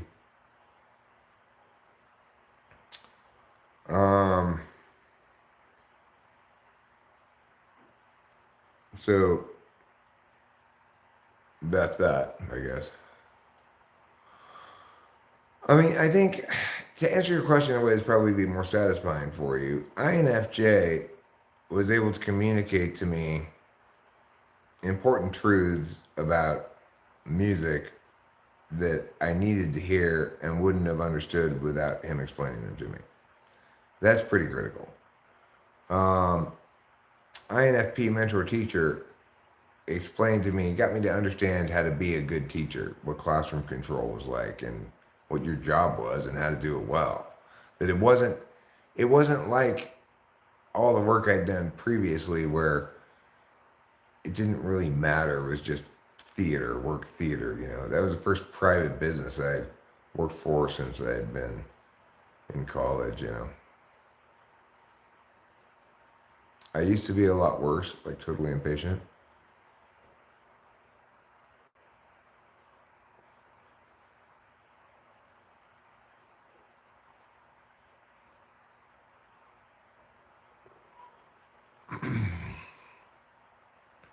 Did you answer the question of where my feet were pointed, Rachel?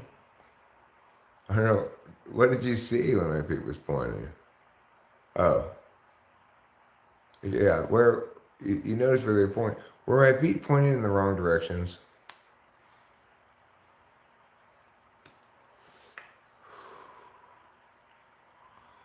Well, Hero Lamb. The funny thing is, ESTJs really just want to be helpful to the people they care about a lot.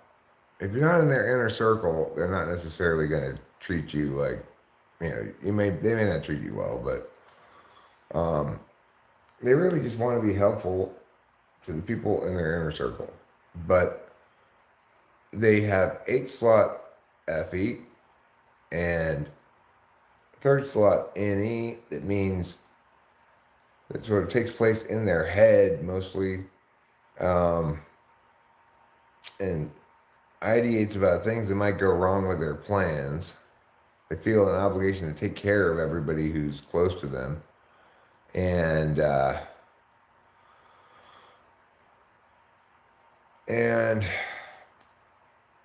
they're greatly underappreciated. Intuitives like me wouldn't be able to survive easily without sensors like my dad taking care of all the nuts and bolts of shit, right? So I would say I agree 100% that ESTJs are the least liked type of the 16.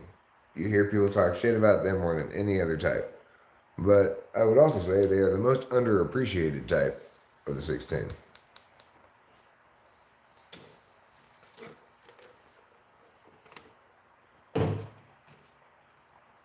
And what does it supposedly mean where if my feet aren't pointing to you? What does it supposedly mean? Does it mean that I want to get away from you?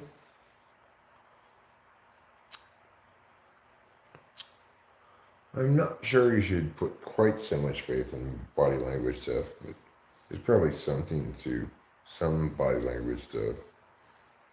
But like right now, like earlier, you were trying to tell me something, and I was doing something on my phone, and I said, I'm listening to you," because what I was doing didn't require enough of my attention that I was not going to be able to listen to you. And then you continue talking. The most well liked? Well, in terms of the type you're least likely to hear anybody talk shit about, I'd say that's ISFJ. In terms of the type that's most lionized by type descriptions, ridiculously, it's probably ENTP. No ENTP can possibly live up to those type descriptions.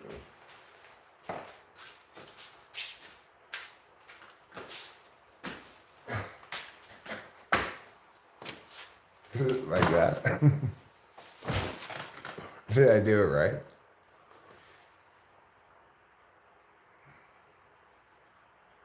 Did you? Huh, I don't even remember. What did I say about it? I think INTJs are reductively described as robotic and autistic and meow. Oh, I said the same thing I said now.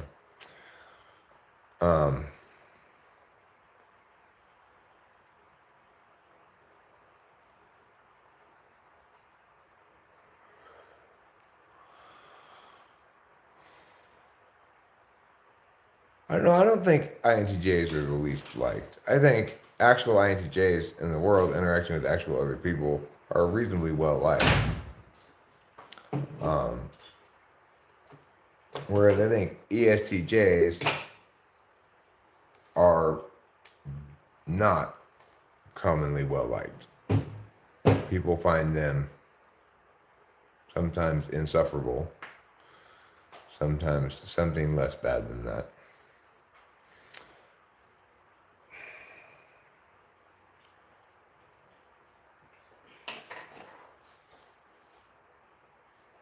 But you know what? Being insufferable is better than being insuffrageable.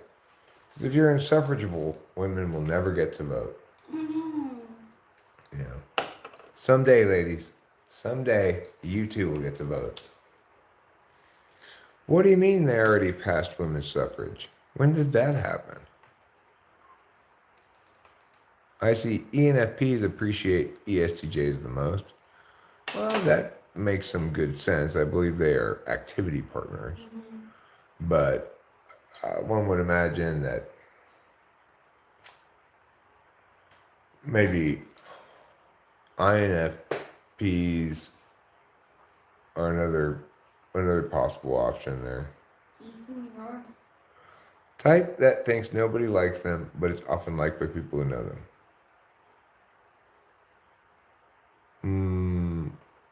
ENTP? Maybe? Yeah.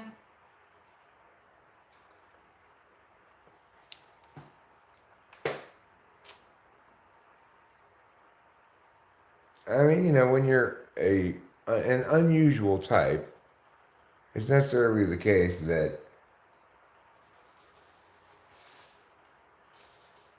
you're going to have some disconnect with most people because of the unusualness statistically.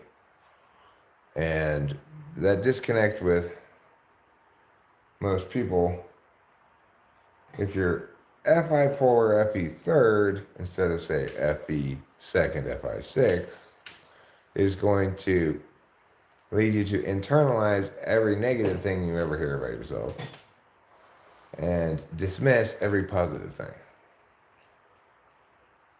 It's called the Eric way.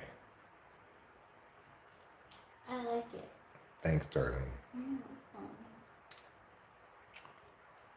Was how I learned what a worthless piece of shit I am. What type calls cops on you for walking through their neighborhood at night because you look bad? Either racists or very old ladies, or like mega ultra Karens. Would I call the cops on someone for peeing outside in the bush? No, I'd look at it for a while and see if he moved along. ENTPs are complicated like a black sheep among extroverts. I would actually say I'm quite uncomplicated, really.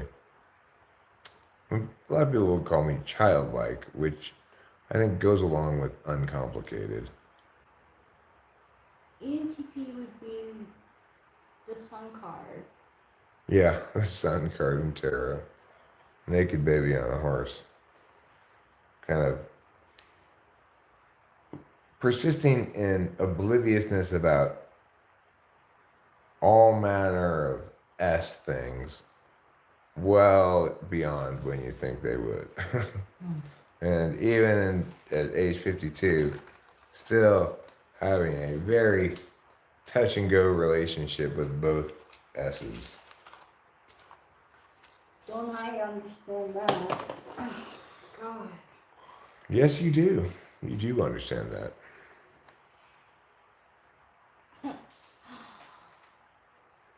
What type is Joe Biden? He is the type of person who has dementia. It's really hard to type somebody with dementia. Like, by the end of my mom's life, it would have been impossible to tell whether she was an ISFJ or not.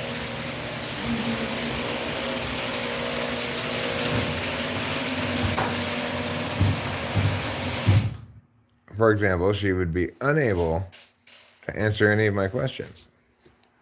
She'd be like a cat. You can only be so sure about your cat's type because they can't answer any of your questions. Oh my gosh, the incessant meows. That trouble. What is going through his head when he thinks it's a good idea to constantly meow at us? It's ridiculous. Ridiculous, I tell y'all. Crazy even. Crazy. It's ridiculous. Crazy even. What was that cat's name again? I was trying to think of it the other day. I couldn't think of it. Tuxedo something?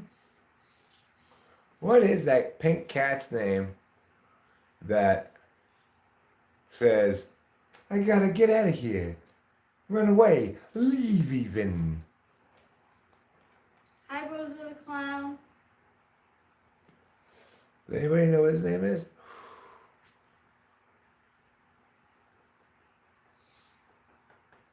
It's not Sylvester, but it's a cat that kind of looks like Sylvester except it's pink. And it talks like that, like, I might get a gift, a present, something free even. But he's pulling his collar. That's a good imitation. Thanks, darling. What is that guy's name? Do you think astrology is legit? No. Snagglepuss. Snagglepuss. Heavens to Thank Murgatroyd. you. I knew it started with an S, but I couldn't get past Sylvester. What do you think of that Sigma trend that's going around? I don't know What is that? what that is. Yeah. I know what a Sigma male is. It's purportedly like the cool alternative to beta male or whatever. Okay, what is that? Well, you know, like alpha males, slave puss, beta males are push shy.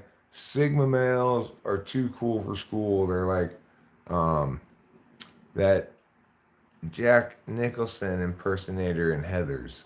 What's his name?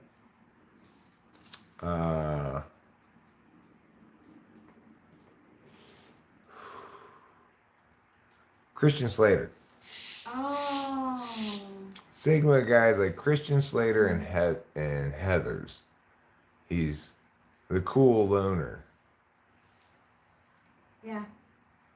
And I'm not sure what other categorizations there are for males besides alpha, beta, and sigma.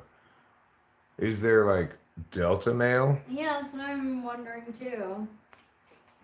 A delta male is someone who is a beta male, a self-loathing beta male who joins MGTOW.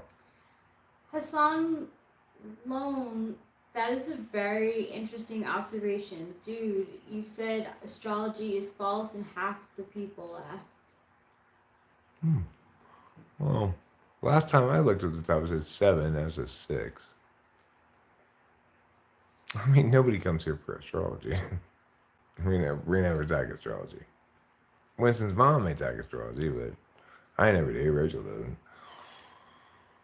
I only spit out knowledge that I know from like my years of studying it, but I don't believe it because.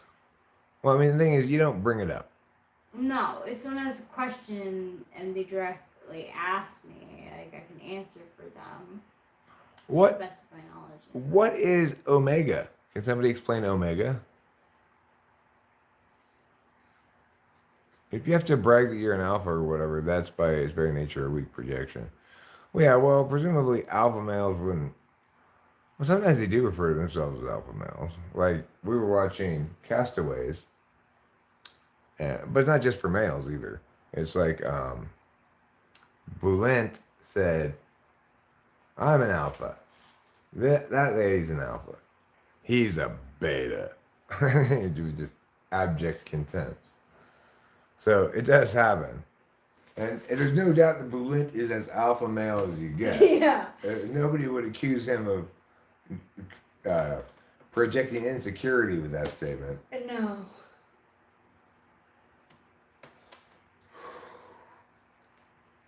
But yeah, I self-identify as a beta male.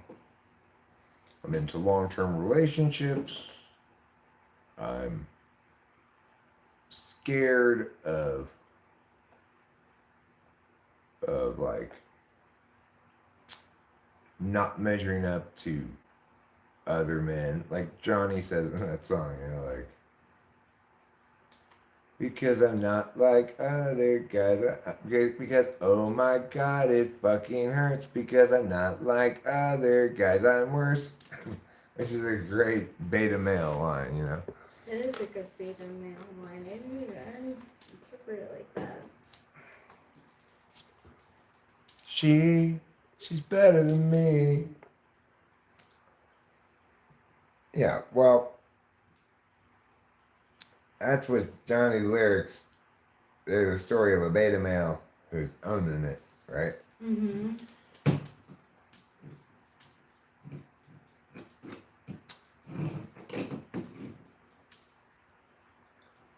There.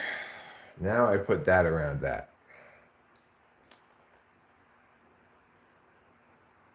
Johnny Sins is apparently an ISFJ. I don't know who Johnny Sins is.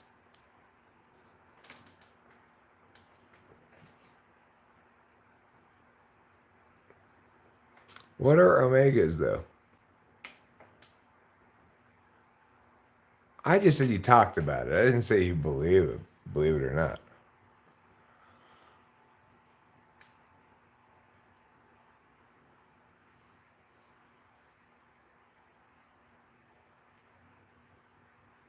It doesn't exist unless you mean a coward, or what?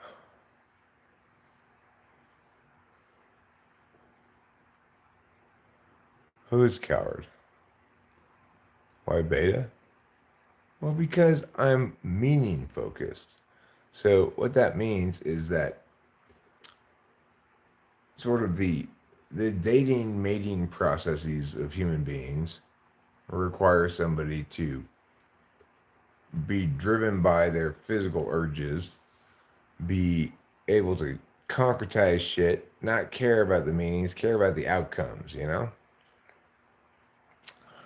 Being meaning focused means that while I'm sitting at the table at the bar and going, I wonder if I should go talk to that girl, yeah, the sensor like ESTP, ESFP, he's going to go talk to her before I even get up, before I make my decision and get up, because I'm a deliberative type. I mean, if you want to call being deliberative cowardice, then you're just misusing the word cowardice.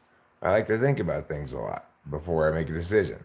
Being an NE-DOM with TI means SE, executing a decision, concretizing it, is the end of my natural processes, because discussion, deliberation within my head is over now. I've always had a difficult time SEing, especially with chicks, because it's so FE high stakes and FI high stakes, both of which are absolute values to me, but neither of which I am very good at all. So it just makes sense that I'm not going to be a puss slayer, right? I don't have faith in my sensory self because it's in my 4th and 8th slot functions. Oh my god, don't even mention the fucking 4th and 8th slots. I can't take them sometimes. And you know, it's like dating and getting chicks is all predicated on is all predicated on sex at first, you know? It's like the guy's got to be exuding a lot of sexual energy, so the girl's like, okay, well, I'm interested, but you know, so she doesn't dither too much, basically, or so that you don't dither too much. She doesn't want to see you dithering. Women like it when men know what they want, right? Well, that's not a strong suit of mine, knowing what I want. That's my blind spot. Who is the more beta, the NTPs? INTPs. Because they're SE polar. I have enough trouble with SE in the 8th slot, but it's their blind spot.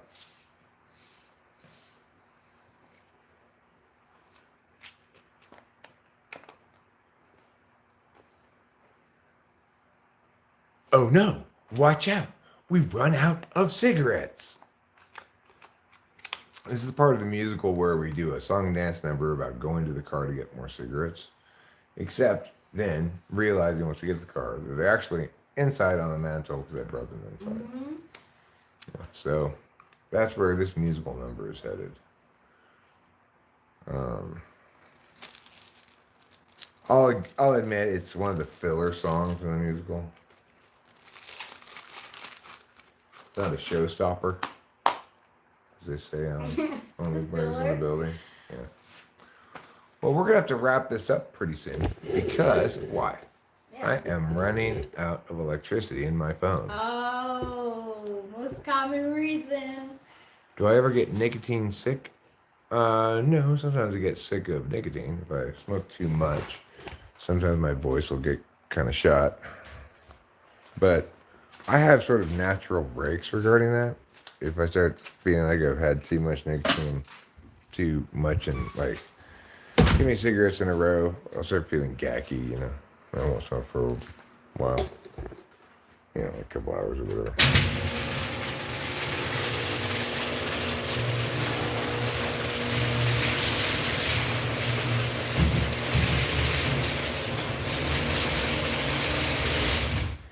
Well, that's not true that INTPs are alpha in educational facilities.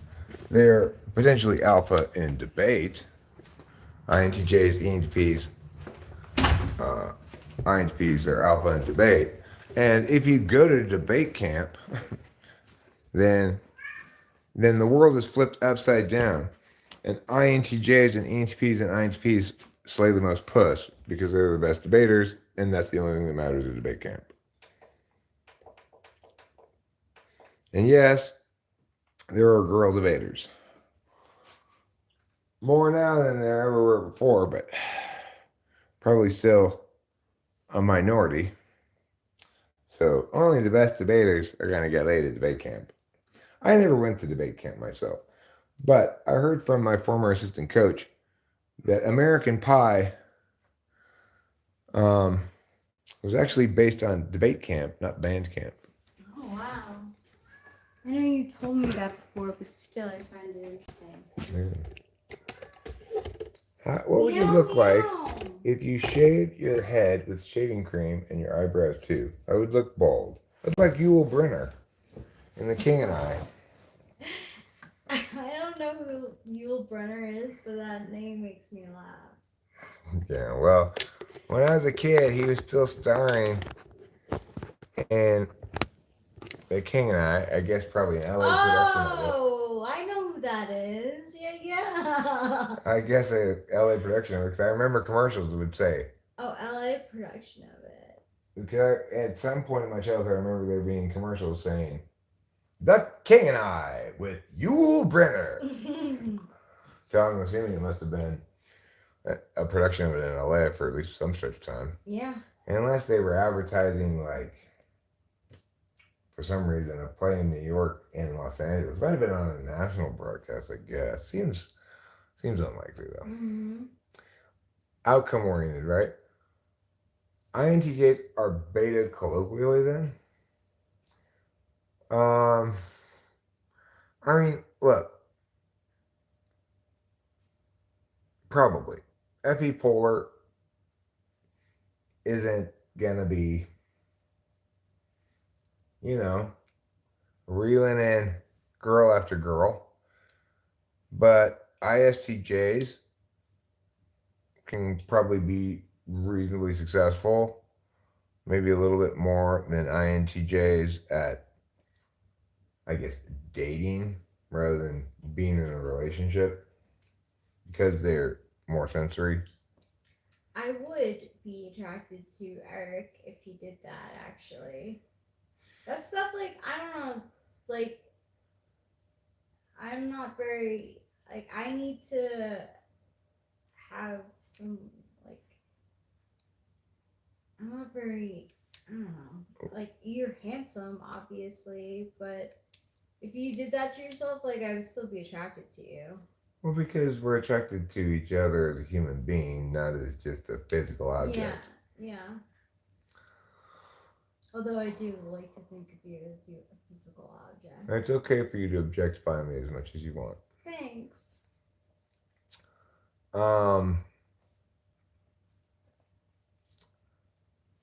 So anyhow,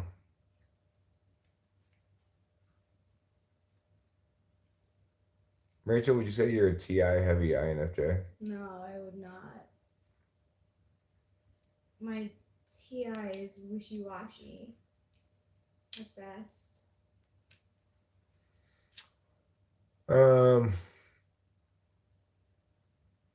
As a human being. Exactly, Runar. And that's the best kind of being. Human being is the preferred term for Mexicans.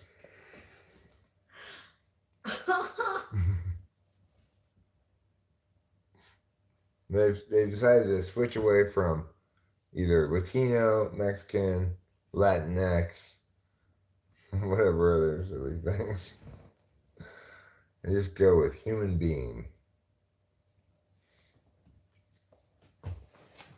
Okay, it's time to play a quick song or two on the guitar that I have actually plugged in the phone because, to be honest, before I started this stream, I lifted the phone way up in the holder so that I could actually plug it in if I needed to.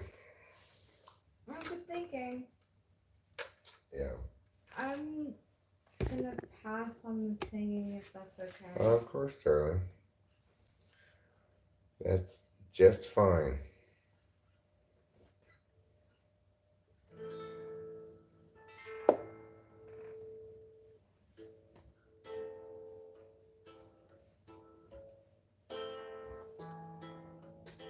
Women, tell your men that they're handsome every day.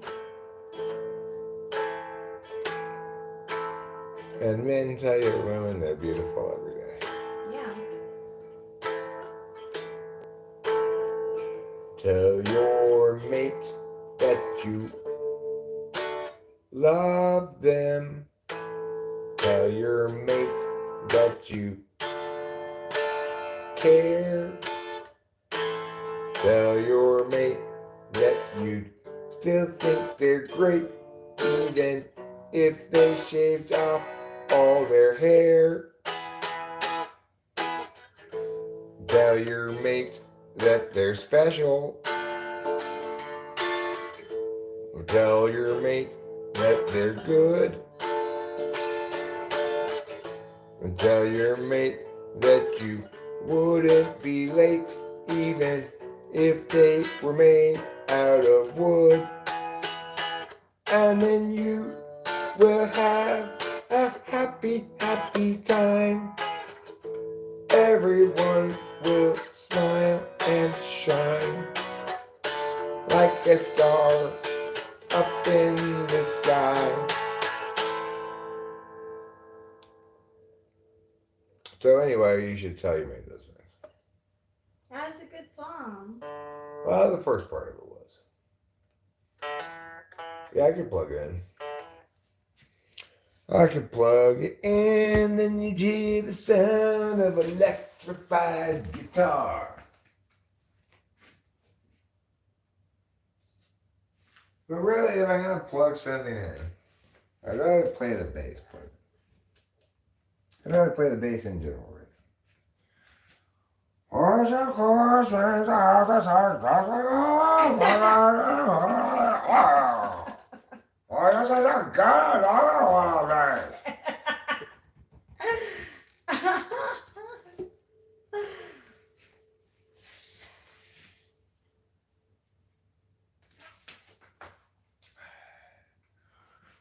Now, since I'm going to be playing the bass,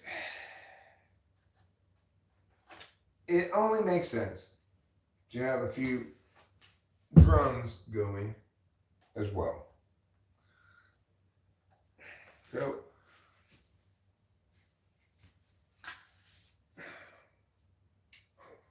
who is this thing that you just said?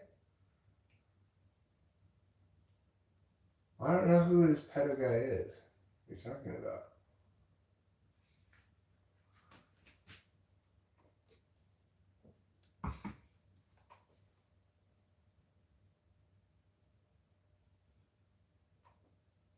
Did I put their meowing? Yes.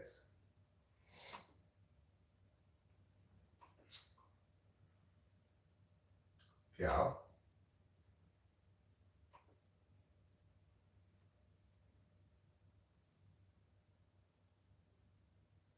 Let's go with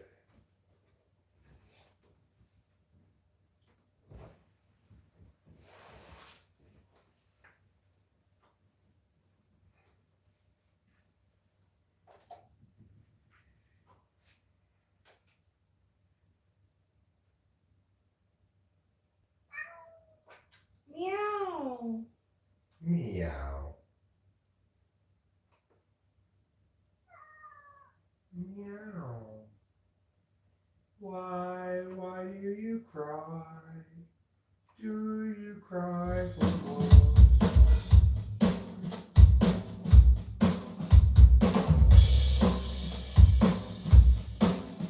Well, I guess I'll need to plug in the bass now. And maybe turn on some lights. There we go. Now everything's alright.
feel a little bit more.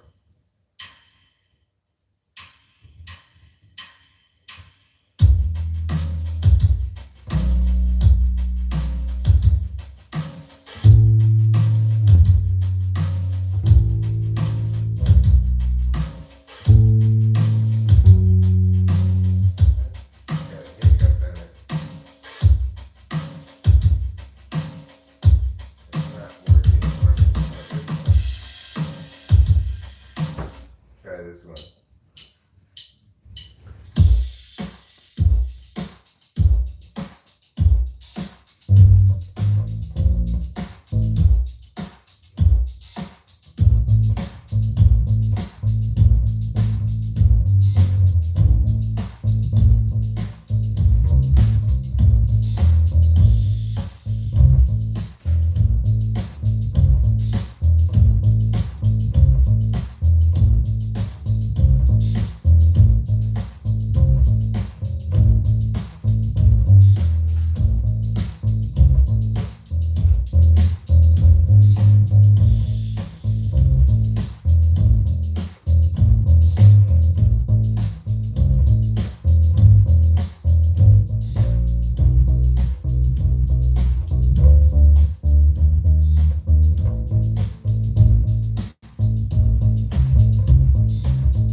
Thank you, darling. As you can see, I'm not able to play very complicated bass lines and sing at the same time. Which is why I was voted 2023's least likely to succeed bassist.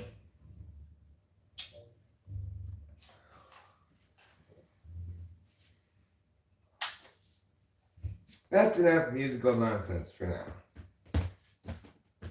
I am pretty pleased with my song earlier. I can lose stuff better than you. I can lose stuff better than you. Is that what it was called? Yeah. Something like that. Uh-huh. That was a pretty good song. It was a pretty good song. Oh. Well, so the judges' scorecards are out, and for Eric's musical performance there, overall, he scores a 3.2, which is probably going to put him out of the running.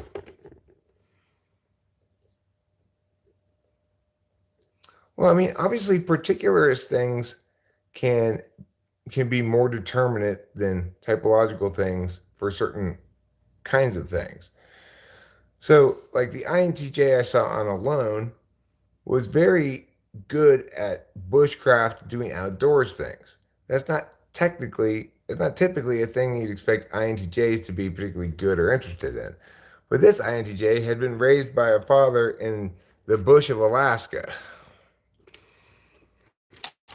Of course, when he came in, he was obviously an INTJ. Said, "I know two things. I know boating and I know physics." And so he had a plan of the boat. He was going to build a boat. He did build a boat. He implemented his plan very successfully. It's just his gill nets didn't produce fish. And then after he was medically extracted because he was too skinny, he said, I got too single-minded. I overinvested in the gill nets.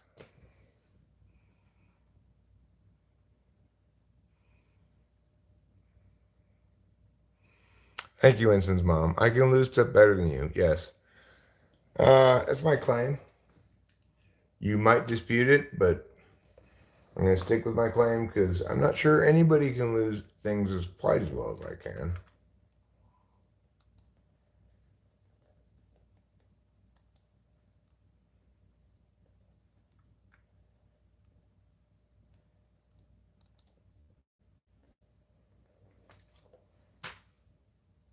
What day and time do you want?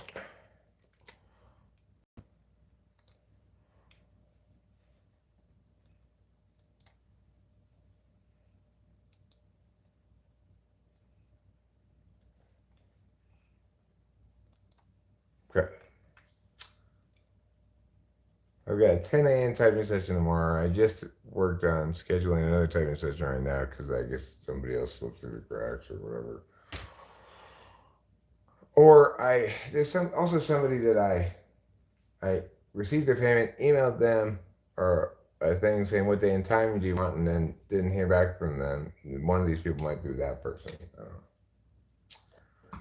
So we are going to wrap up genuinely for reals this time. We're going to wrap up relatively soon. But before we wrap up relatively soon, we are going to go to the garage for another cigarette. Because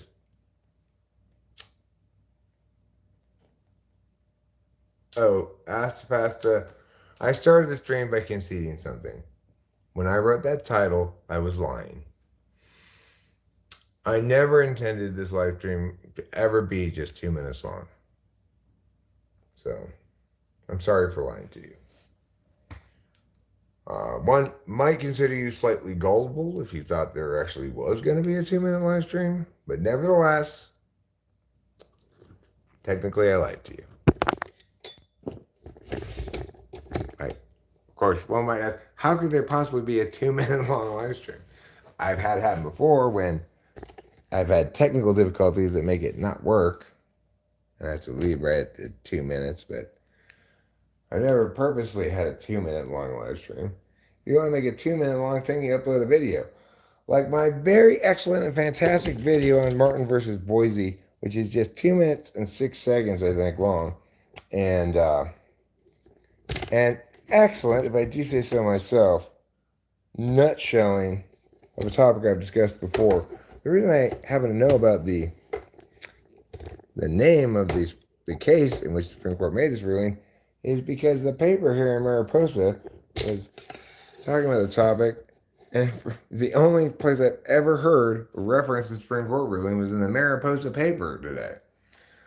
So, good job, Mariposa, for being such a smart place, you know? How long have you guys been hearing me rant about the fact that people voice all these opinions about homelessness without even knowing anything or talking about the Supreme Court ruling that binds the hands of municipalities and or counties in this case?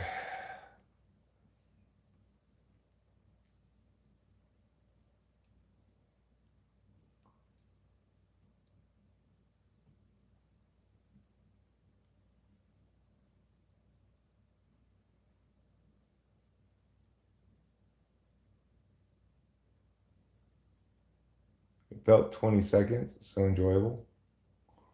You're talking about the song?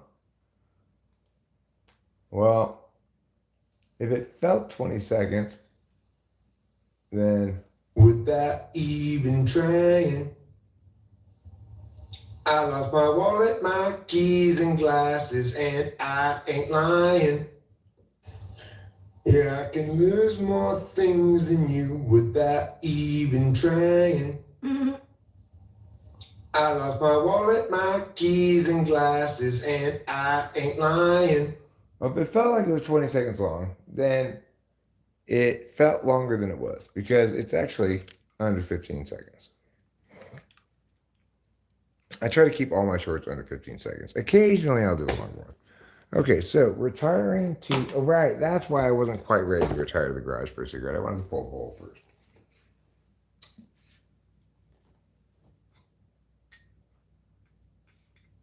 Smoke a bowl, smoke a bowl. It's Christmas time in the city. Spark it up, soak it down.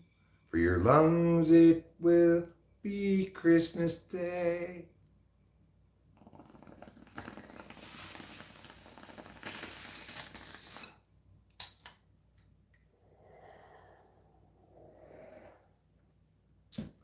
Smoking bong rips, juicy bong rips, in the holiday style.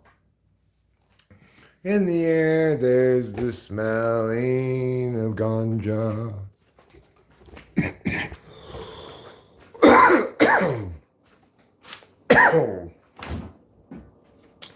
A very marijuana Christmas to you. Do you know where it is, Kermit's Pimp? If you handed it to me, it's lost. Let's just concede that right now.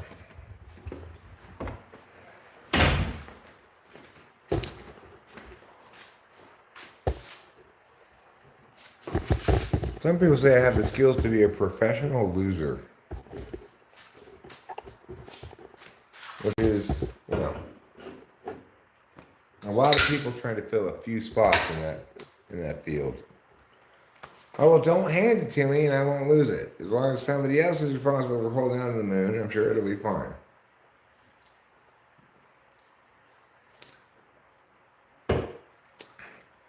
Well, well, well. Look what the cat dragged in.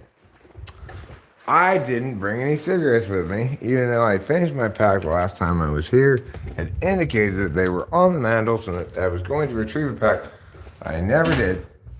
Now, or then anyway, I found myself briefly outside without any pack of cigarettes, even though I'd gone out there explicitly to smoke. Ergo, this current trip into the house.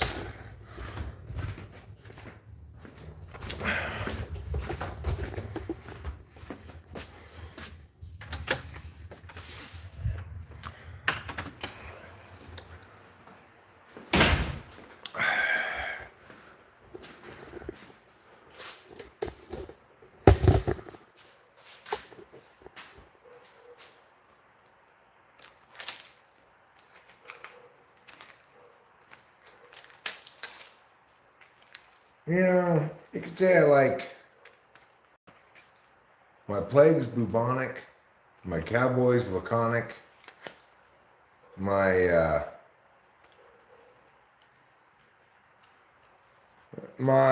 humor ironic, and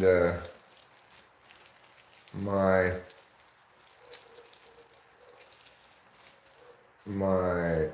buffs, as this thing gave me, bionic. Those are the rules by which I live my life.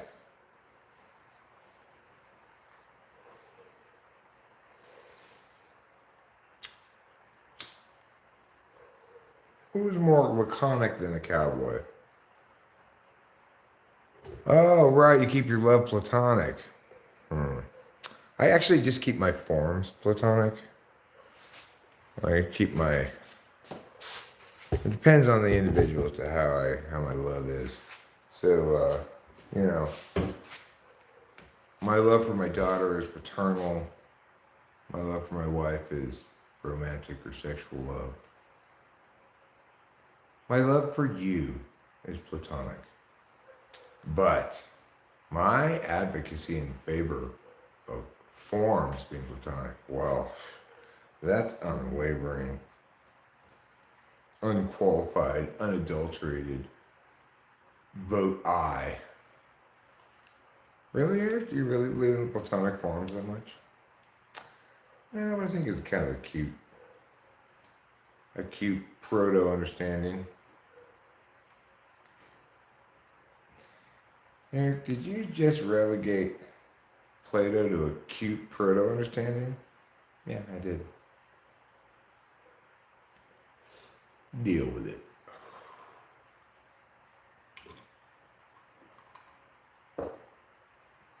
It's just your gut, that's all. Oh, I got it, you got it.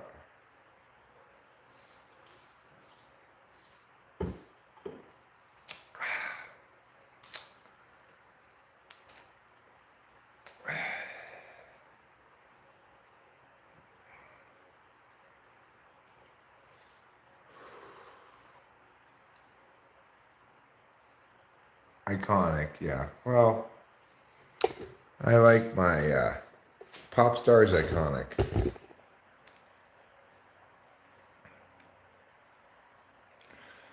I like my insults sardonic.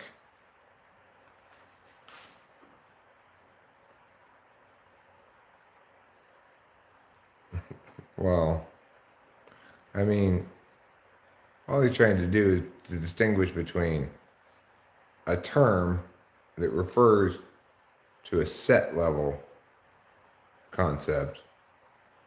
Obviously, a set name doesn't have any physical instances of it, right? It just has the physical instances are members of the set. They're not the set name. So basically,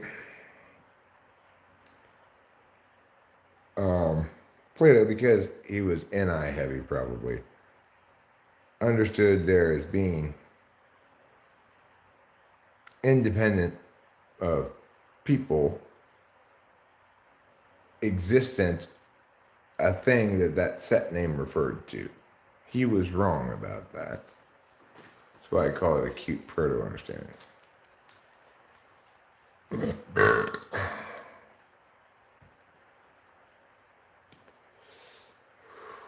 I got 2 compliments on the shirt today when I went to town. 2 separate places. The counter person, in the first place, clearly knew the show. Was interested in saying, I like your shirt. Like, he was clearly surprised that an old man was wearing it. And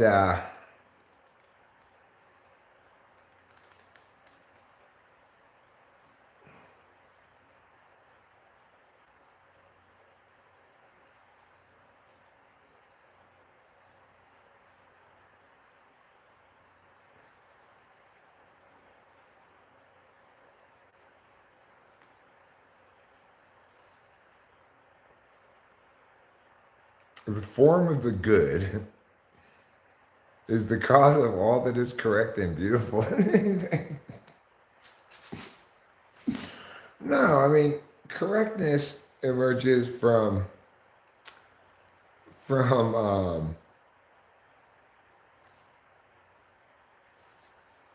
from things that are deductively or reducibly able to be established, right?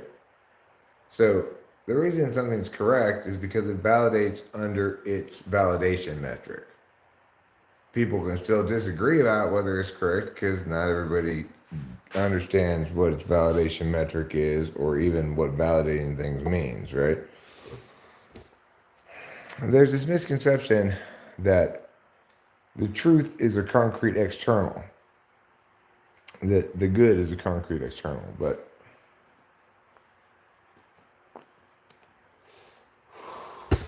in fact, we can only talk about things like justice as being concrete external because that's kind of applied philosophy, or at least justice is a value that's appealed to in external forums a lot.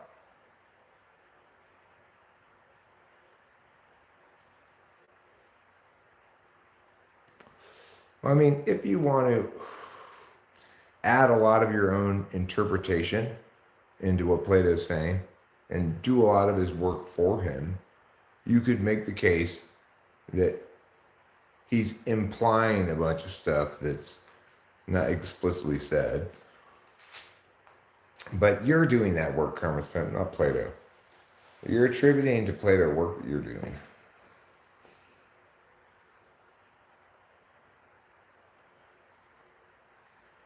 It's important to remember that you can't do any meaningful philosophy work without two things: an understanding of linguistics as an object of analysis. In other words, how and why you're using words has to be an object of analysis, and an understanding of a trinity of perspectives: subject, agent, and object, not just subject object. So for any philosophy locked in duality slash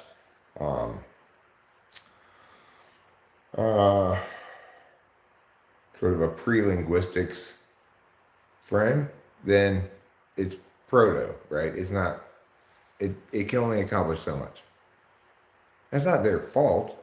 It's just like it's not, we shouldn't denigrate Hume just because he didn't get it exactly right and got some things wrong. He, the 2-minute thing, huh? You're making me wish I had never titled it that. All right, it was just a complete lie, clickbait. This was never intended to be a total lie show. Now I'm wondering why I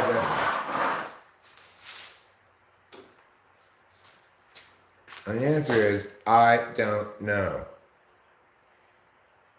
That's Eskimo sign language for I don't know. I'm sorry, I mean Inuit. Inuit or Achuit? It's a common joke among the Inuit people.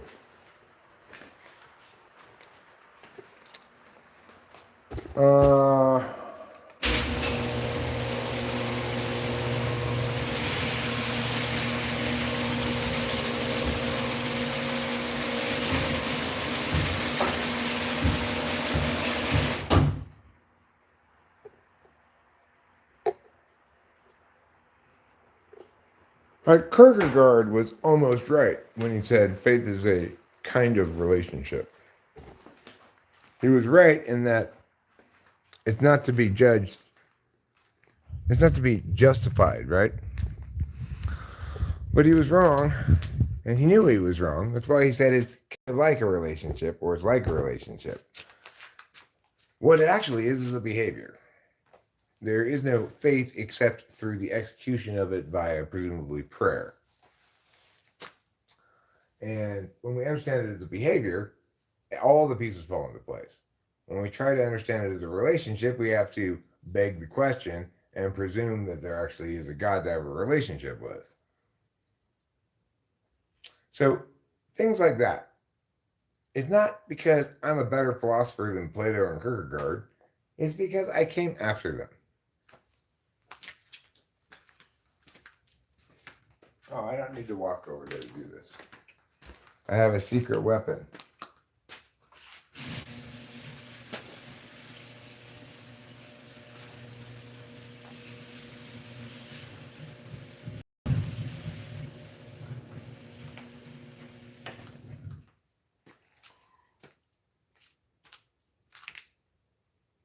And it's like figuring out yin shit. Well, it's not because I'm a better intuitive than you, it's because I'm a different kind of intuitive.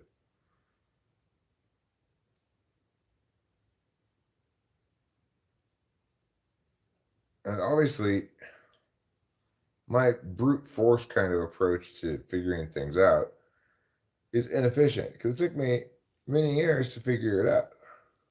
To the extent that it's figured out. I haven't figured out everything yet, but here talking with famous people, we collectively have refined a defensible set of claims that we can make and a defensible understanding that works as a model that has all the necessary components that makes sense, is internally consistent and consistent with empirics.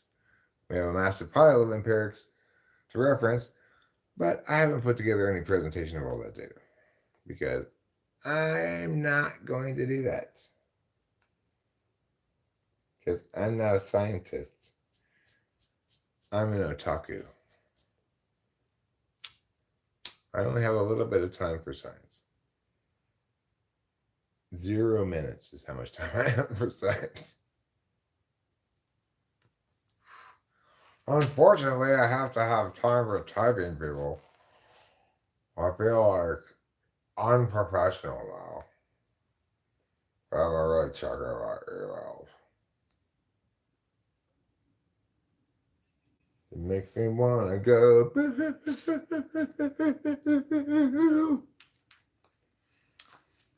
But I won't, because it'll make you feel uncomfortable.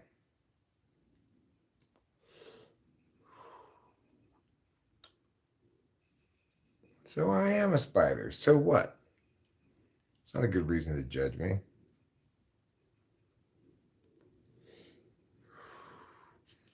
See how you feel when you turn into a cockroach. We'll see if you're so mouthy about it then.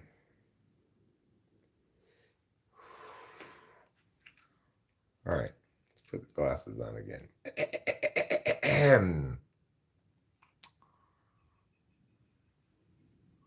Delilah made this shirt. She didn't even buy it for me. Pretty crazy, huh? She has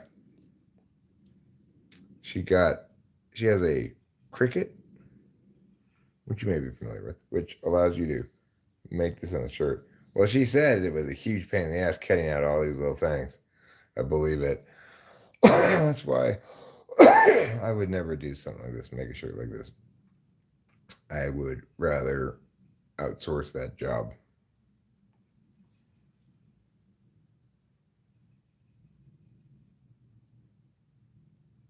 Yeah, this is one of my faves. I love this show. I wish they'd make another season of it. INTPs, ENTPs, you know, ideational action with objective, disinterested deliberation.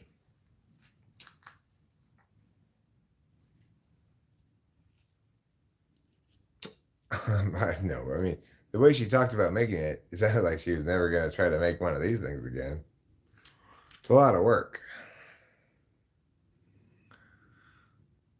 Danielle, hey, how are you? I'm fine. Thanks for asking.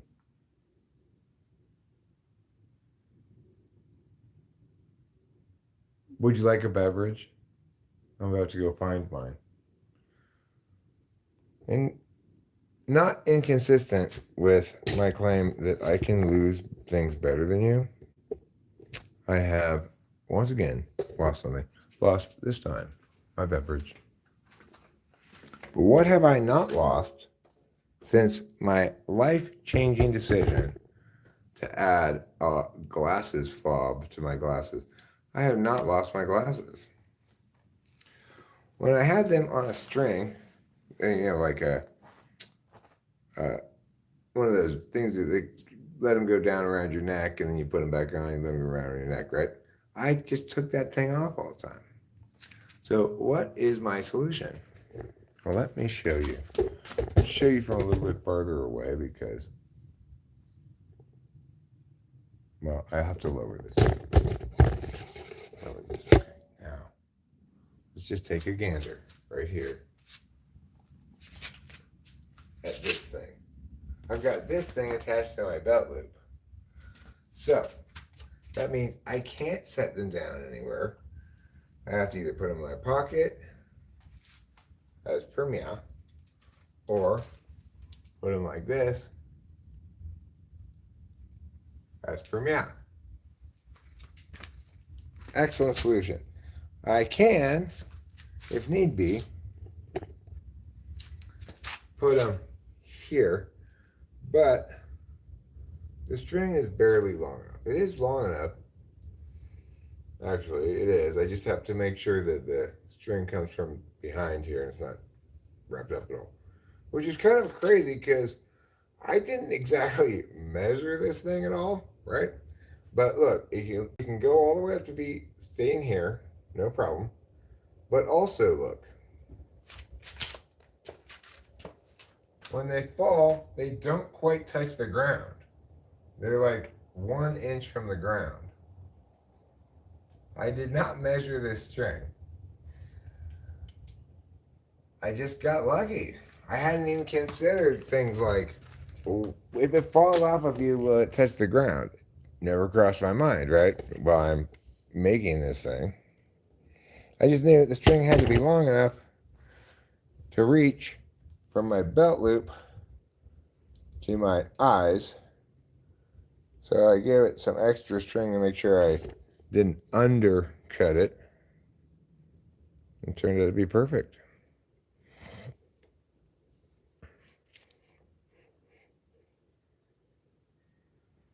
A retractable thing. A retractable thing. I hear you. I feel you. I know you. I see you. I want you to know you are heard when you talk about a retractable thing. But, let's say I'm trying to hang my glasses like this. Won't the retractable thing be pulling down my shirt the whole time? I think that's a little too flirty for me.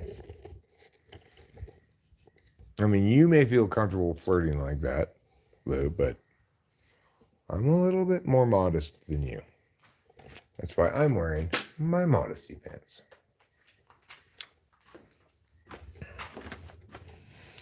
And it's pretty clear that I need to wear my modesty pants because this morning I experimented for the first time with live streaming in my bun huggers, intent on just keeping the camera chest up, Figured I'd put on my pants at some point. It's like I was in my bun huggers in the living room, decided to start streaming. Told myself, I'll put on my pants soon. Guess what? At some point before I put on my pants, according to some of the viewers, there was a portion of time when you could see my bun huggers. So I was like, never again, you whore, to myself. And there's my beer. So I promise never to whore myself like that again.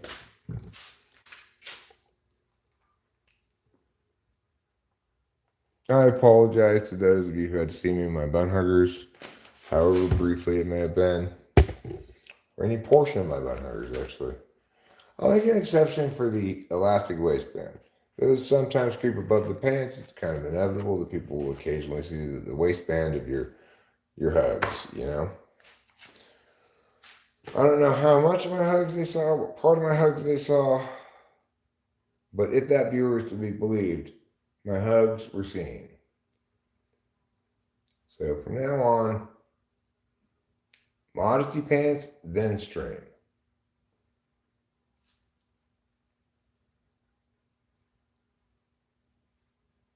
I'm considering maybe switching from bun huggers to long johns, actually. That'd be a safer kind of underwear. Maybe I'll make long johns and shorts my new default look. What do you guys think? Long johns and shorts. Short pants overalls. We'll get some regular overalls, cut them off, and wear long johns underneath them. I think that's a good look for me. Long johns, short pants, and overalls. Well, phone's about to die, so I'm gonna end it before it does. Goodbye, everybody. I love you. See you later.